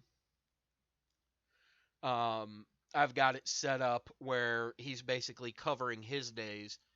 And then, like I said, back to the original point of my story for why I've been so pissed off with the boss and haven't been streaming is because, like I said, since the guys told me, hey, they're hiring over at the job, come fucking fill out apps, I literally was telling her, I'm like, look, if this shit doesn't get sorted and me and him have to work fucking 7 in a row, all opening for me and all closing for him, plus whatever the fuck we work the week before and whatever we work the fucking week after, I'm literally just going to call in sick on the 1st when they're having this open house and be like, I can't make it. You're just going to have to fucking wait until, you know, the one girl gets in and open everything up. And I'm going to go to their fucking work and I'm going to put in a fucking app. And after I put in the app and know that I have the fucking job, I'm going to tell them, hey, I got a job offer the other day for a better fucking position with better fucking wages and managers that actually, you know, at least pretend to give a fuck about you. Not just, you know, yeah, no, you guys are good. You know what? I'm in a bad mood. So fuck you people. And bye, and fucking quit on him. And she goes, no, that's understandable. Let me get the fuck up out of here. I gotta go get my kid from school. And I said, bye. And literally she leaves, and not but 20 seconds later, I get a knock at the fucking door where I'm working, and I'm thinking it's her, and she forgot something. And I open up the door, and know it's my boss. And he comes in, and he goes, hey, you know that one guy we were talking about? And I'm like, yeah. What'd you do with him on the schedule? And I'm like, I fucking wrote it up and then crossed it off because I was told he wasn't coming out here. And he goes, huh, well, let me look at that. And then a customer walked up and asked for help, and I went outside and helped the customer. And as I'm coming back in, here's the guy that we were supposed to get in the first fucking place talking with the manager, as he's basically like, yeah, so I'm thinking maybe we do like a couple days like this and a couple days like that and blah, blah, blah. And literally just rewrote the schedule that I fucking crossed off. Because now the motherfucker's actually coming outside, even though the guy who was going inside, the other guy who's taken the 3 days off now, like, because his ass wanted to stay outside full time because they butt fucked him for this week and literally set him up to basically work the 5 days that he was open before his vacation, and then he was working 3 days before that. He's now worked 8 in a fucking row before the start of his vacation from Friday, and he's like, "What the fuck is this? Is this some bullshit? What the hell?" And he was like, "Fuck them. I'm not going inside. If they're gonna treat me like this, fuck them." So, because he decided he was going to stay outside, that's why all this flip-flop with, yeah, the guy's not coming out. Yeah, he is. No, he's not. Yes, he is. No, he's not. Yes, he is. And now it's like, hey, yeah, no, you're getting this other guy. By the way, we also hired somebody else at the same time because we thought we needed to. And I think he's supposed to be like some 65, 70-year-old guy who's essentially a Luddite. Like, literally 1,000% does not agree with technology, wants nothing the fuck to do with it. Like, he's one of those types where he would rather have a log cabin in the middle of fucking nowhere and just sit around and live off the land. I'm like, then why the fuck are we hiring this guy? Like, seriously? Why the fuck are we hiring this asshole? Because if he can't do shit technology, you guys are telling me that he could come in and be another opener at work, and part of doing the job is not only running the register and the lottery machine, but you have to be able to get on the computer and do certain shit on the fucking computer, like enter in, anytime that there's a delivery, like if gas shows up at the gas station side where I'm at, you have to enter that in. If they drop off propane, you have to enter that into the system. If they drop off ice for the ice machine, so motherfuckers could get bags of ice for their fucking weekend, woohoo, we're going to the lake cabin, then guess what? You have to be able to put that into the fucking system. Like, what the fuck is this guy gonna do? Fucking shit his depends and take a nap?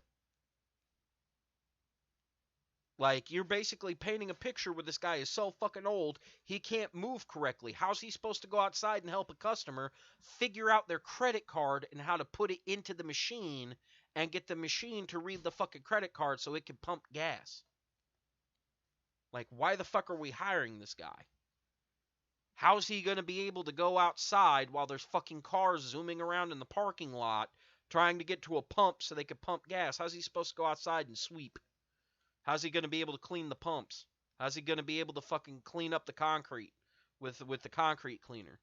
Like, how's he going to be able to do half the shit? Like, the crew we got now, they're all between the fucking range of 22 is the youngest, and no, I take that back. The new guy that we're getting is 18, and I was told by his former boss that he likes to fucking go and hide in like the back rooms and different areas, and he vapes, so he likes to hide out and try to vape, but the retard does it on camera. But because the age got changed in Illinois from 18 to 21 for smoking, it's technically illegal for him to be doing that shit, and we could be fined and in deep shit if we know that he's doing it. So she's like, I'm telling you this, but you need to act like you don't know shit the fuck about it. And if management comes down on you, then you need to fucking tell him, hey man, look, knock it the fuck off. I'm like, oh, good. So I completely forgot to tell the other guy because he's training with him on Monday. So I'll have to tell him tomorrow when I see him and be like, look, when this motherfucker shows up, tell him that we know that he vapes. Tell him that we're going to pretend like he doesn't, but that this motherfucker needs to fucking hide out from the cameras. Whether that mean he needs to fucking go and hide behind the drink coolers and like blow the vape smoke down toward the ground, or whether he needs to go out back like the rest of us who actually smoke real fucking cigarettes do and go stand by the fucking like wheeled garbage can that they use to drag the garbage from outside to the fucking dumpsters and back behind the building. Like, you need to either go stand back there or you need to find somewhere the fuck else to do it where it's not on camera, like in the bathroom or some such shit. Like, just pretend you're going in there to fucking take a leak and do it. So that way then we don't get in trouble, because any of us who know that he's doing it, which is going to be all of us, if they catch him fucking doing it, we're going to get fucking yelled at. And that's whether we actually knew or whether, no, I knew nothing about that, when yes, the fuck I did. But yes, so the age ranges from fucking 18 all the way up to my old ass, which is fucking 32. And Sounds like a bunch of wackos. Yeah, no shit. yeah, but like we know the job, we know how to do it, we can get along. The four of us are good. The new guy we're gonna have to break in, but once we can break in the new guy, it'll be perfectly fine. Because apparently he does his job. He does it okay. He doesn't do it amazingly, but he does it okay enough where it's not like there's major fuck ups. But yeah, now we're gonna have him and this old fuck, and it's gonna be like babysitting two toddlers of different extremes. But with all of that, that has been story time with Uncle Sario, with special guest Ronan, because I've been streaming for 2.5 hours. It is almost 5:30 here. I need food, and my old fat ass needs to go to bed. What? What are you yelling at me? Oh, you're already in the middle of making dinner? Ah, we're doing the croissants. Okay, all right. Yeah, I get pigs in a blanket tonight. Woohoo! Nice. But I was gonna say, like, dude, just go to that job thing, fill it in. If it's way better than your current shit job, I say do it. To be fair, I would, but since I'm already team lead, like it's one of those things where I'm almost, as terrible as it sounds, I'm almost better off staying where the fuck I'm at. And the only reason being is because we did a contract vote like a month ago now, and the contract went through. So the new way that the contract is set up is it's essentially going to bolster itself to where we're going to get to like 16 an hour in like 3 years. So it's going to go from a $12 cap right now to a $16 cap over the course of like the next 3 or 4 years. So like starting next year, everybody who is supposed to get a raise will. People like me who hired on later in the year, like if you were from before 2021, your raise is going to come like in February type of shit, but anybody who's newer, they get it in January, so I would get it sooner. My pay rate is going to go from currently where it's at, because I'm capped at 11.90, and then I get a $40 or excuse me, a 40-cent premium. God, I wish it was a $40 premium, but I get a 40-cent premium for being a team lead. So my current wages are capped right now at 12.30. Starting in January, it's going to get bumped up to being, because it goes to the actual dollar now instead of like a weird decimal point, but it's going to jump up to being 13.40 an hour, which isn't a whole hell of a lot considering I could literally quit and go to the fucking Walmart across the street or the Target that's down the road, or I could go to the fucking McDonald's that's up, further down the road from me and get 15 right fucking now. But like I said, it jumps up to the 1340 starting in January, so I just have a couple of months to go. And since I'm a team lead, I can't remember if it's every quarter or if it's like every 3 months. So I don't remember if it's every 3 or every 4. But for being a team lead, I basically get a like bonus for being the team lead of like $750. Like not taxed, not anything, 750, here you go. So like I think they automatically take the taxes out because I think it's supposed to be 1,000, but they put it down where after taxes from the 1,000 and everything like that, it ends up being 750. So while yes, I'm not going to be paid no 16.75 an hour, at the end of the day, it kind of balances out in a weird way, but only by so much. And like I said, that's just at the end of this year for 2022. 2023, it's another dollar. 2024, it's another dollar. And like I said, so on until it hits that 16 cap. And by then, there's going to be other contracts that are going to come in where I know the pay rate thing isn't going to change. The only thing that's really going to be a big change is I was talking with a couple of the union reps because I'm a team lead. They actually treated me a little bit differently than the couple of like regular Joes that I know that actually work in the same place that I do. But they were talking to me a little bit differently, and because I'm over at the gas station, they were like, "Yeah, no, the team leads, you get this and that and the other, and blah blah blah, and you know, the health benefits are a little bit better. We can't get you set up on the pension plan just quite yet because we haven't figured out how to get fuel to be a part of everybody else's, pension plan. So if you're in any other department, you would get it. But we're going to work on that. And then the next time that the contract comes up, around this time next year, if not the year after, we'll have it ratified where we could get you guys in on the pension plan.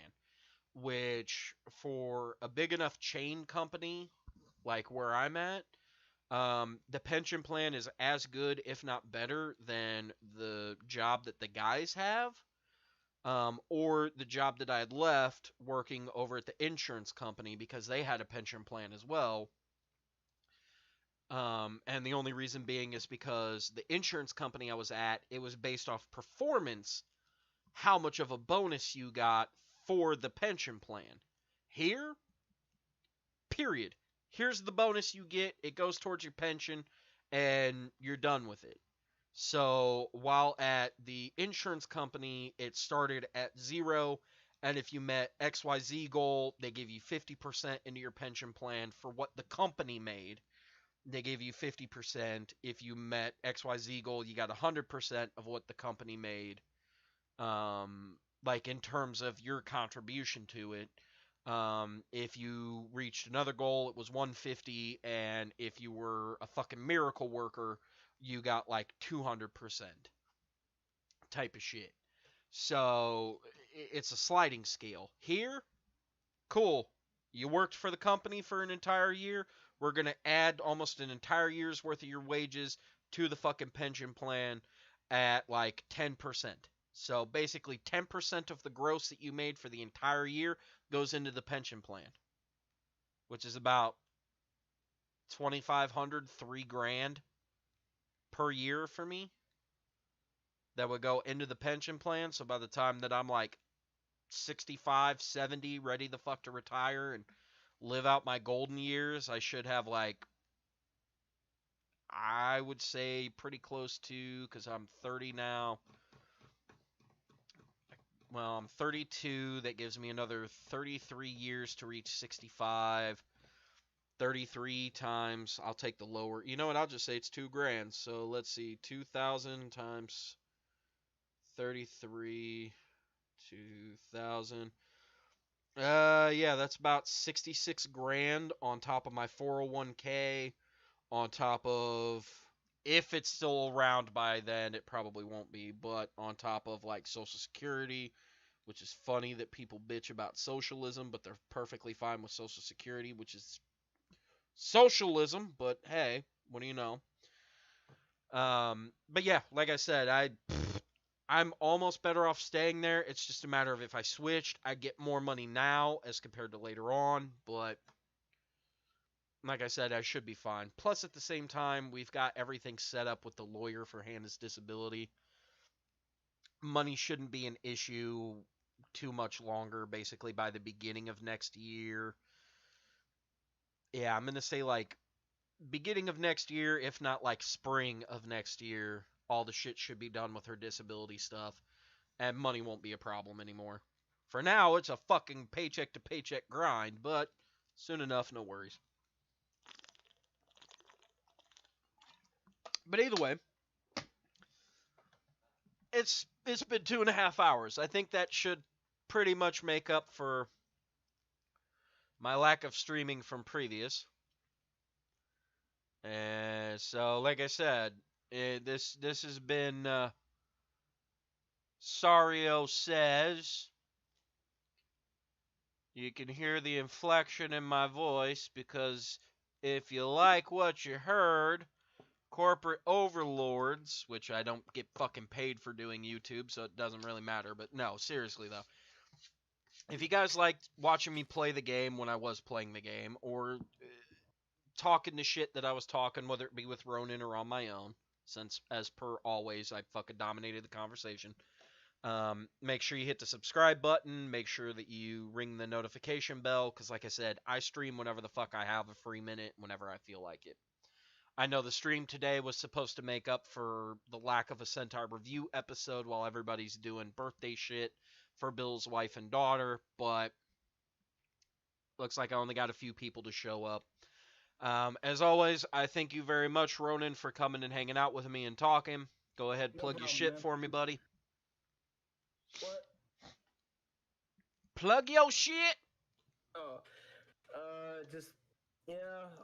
Subscribe to I haven't really posted anything yet, but you can find me at Ronan Writer on here on YouTube, and go subscribe to me and a few of the other guys from the chat room called Go Liaisons. We have our own podcast, and we're still trying to figure out a schedule because editing. Right. In fact, I actually I started listening to the episodes the other day. I made it through halfway through the first episode. I kind of listened in on a little bit on the second and the third. Really, the only thing that I could say critique wise for you guys is just simply going to be one, definitely finding the time to be able to get the shit done. That definitely seems to be a big hurdle for you guys, but to be fair, that's a big hurdle for us right now. The other thing I was going to say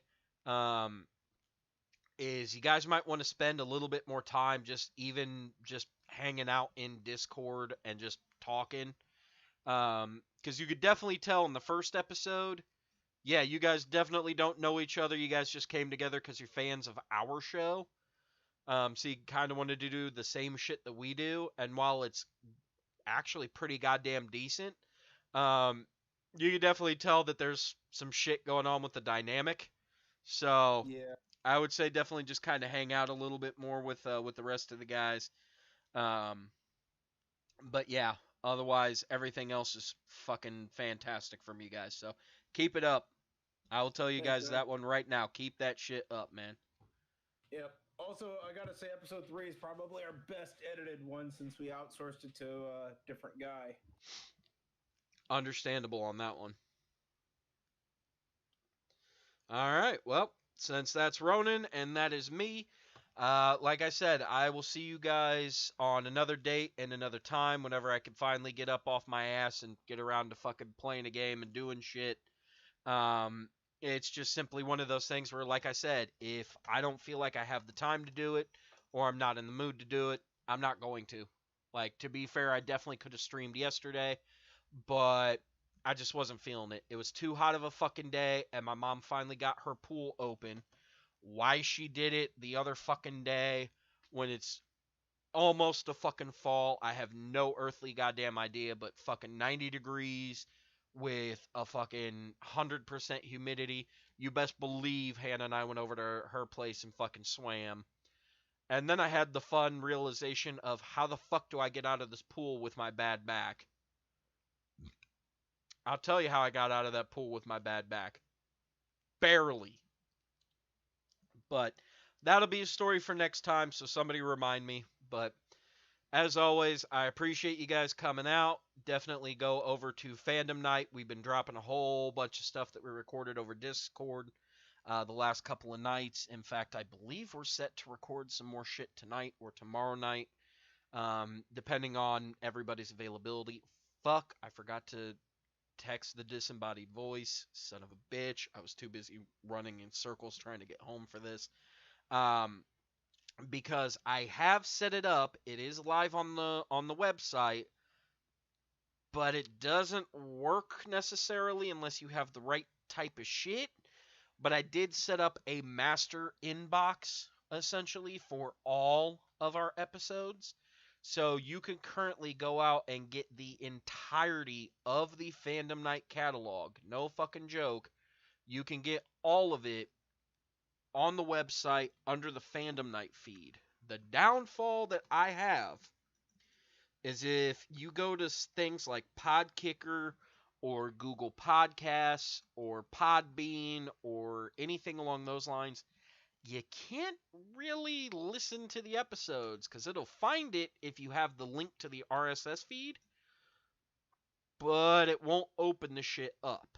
However, I can get it to work in Podcast Addict, and I have gotten it to work over here in VLC. So I literally have, that's 253 of the Sentai review is up. And let's go. So there's all the Sentai review. There's Pages of Fandom. There's What's Up Fandom Night. Followed by the 6 episodes of Comics Toss. There's all of Jobber Wrestling Corner. There's all of the Legacy of Gaming. And these 3 down here are the controller pile-up. Yeah, you could definitely tell that I did the shorter shit first and the longer shit last. But like I said, I think there's a fuck up in the code because if you search it on any other podcast app, it doesn't work. But, hey, look at that. There's me and Scott and Shane doing the live stream from 2 weeks ago. Here's the first live stream, I believe. Yep. There's the first Sentai live stream. Here's Pages of Fandom. Pages of Fandom, episode 52, after the DC 52. First time just recently in the new... I don't understand, buddy. Like, oh look... So yes, it exists and it works. So definitely try to check that out. I would say give it a week or 2. And maybe we'll have it fixed. I don't know. Like, Jeremy works first. I work first. It's hard for us to have a day off at the exact same time. Especially with me working almost every fucking weekend. Which, I had announced it last time that I was going to have the 11th off. Which is the next time we'll be together for a Sentai Review episode. Then the boss tells me, hey, you're going to have to work 7 in a fucking row because you don't have the one guy. Good luck. And then after he comes back and tells me, hey, because that was more the reason I was so fucking pissed off. But then after he comes back and he goes, hey, you know that one dude who said could come on outside? Well, we're gonna give him out, or we're gonna give him to you so you can have that Saturday off. So I will be there live in studio. I believe we should all be there and everything should be good to fucking go. Because worst case scenario, since Bill's on that one car fucking lifestyle, fucking, I can go over there and they can literally drive my van around because it's an old piece of shit, bounce it off a telephone pole, I don't give a shit. I know Bill's wife can't handle it, but if Nick's girlfriend is there, she can drive it. Hannah can't drive, she doesn't have a license, but if Shane's wife shows up, she can fucking drive it. If one of her fucking friends comes over, if one of Bill's wife's friends comes over, they can fucking drive it. I got a vehicle. Take my fucking vehicle. Go drive. Go do shit. But that is that. That's the end of this episode. I've drung it out fucking long enough. I'm gonna go eat me some fucking pigs in a blanket since I was smart enough to get cheese dogs. So, later.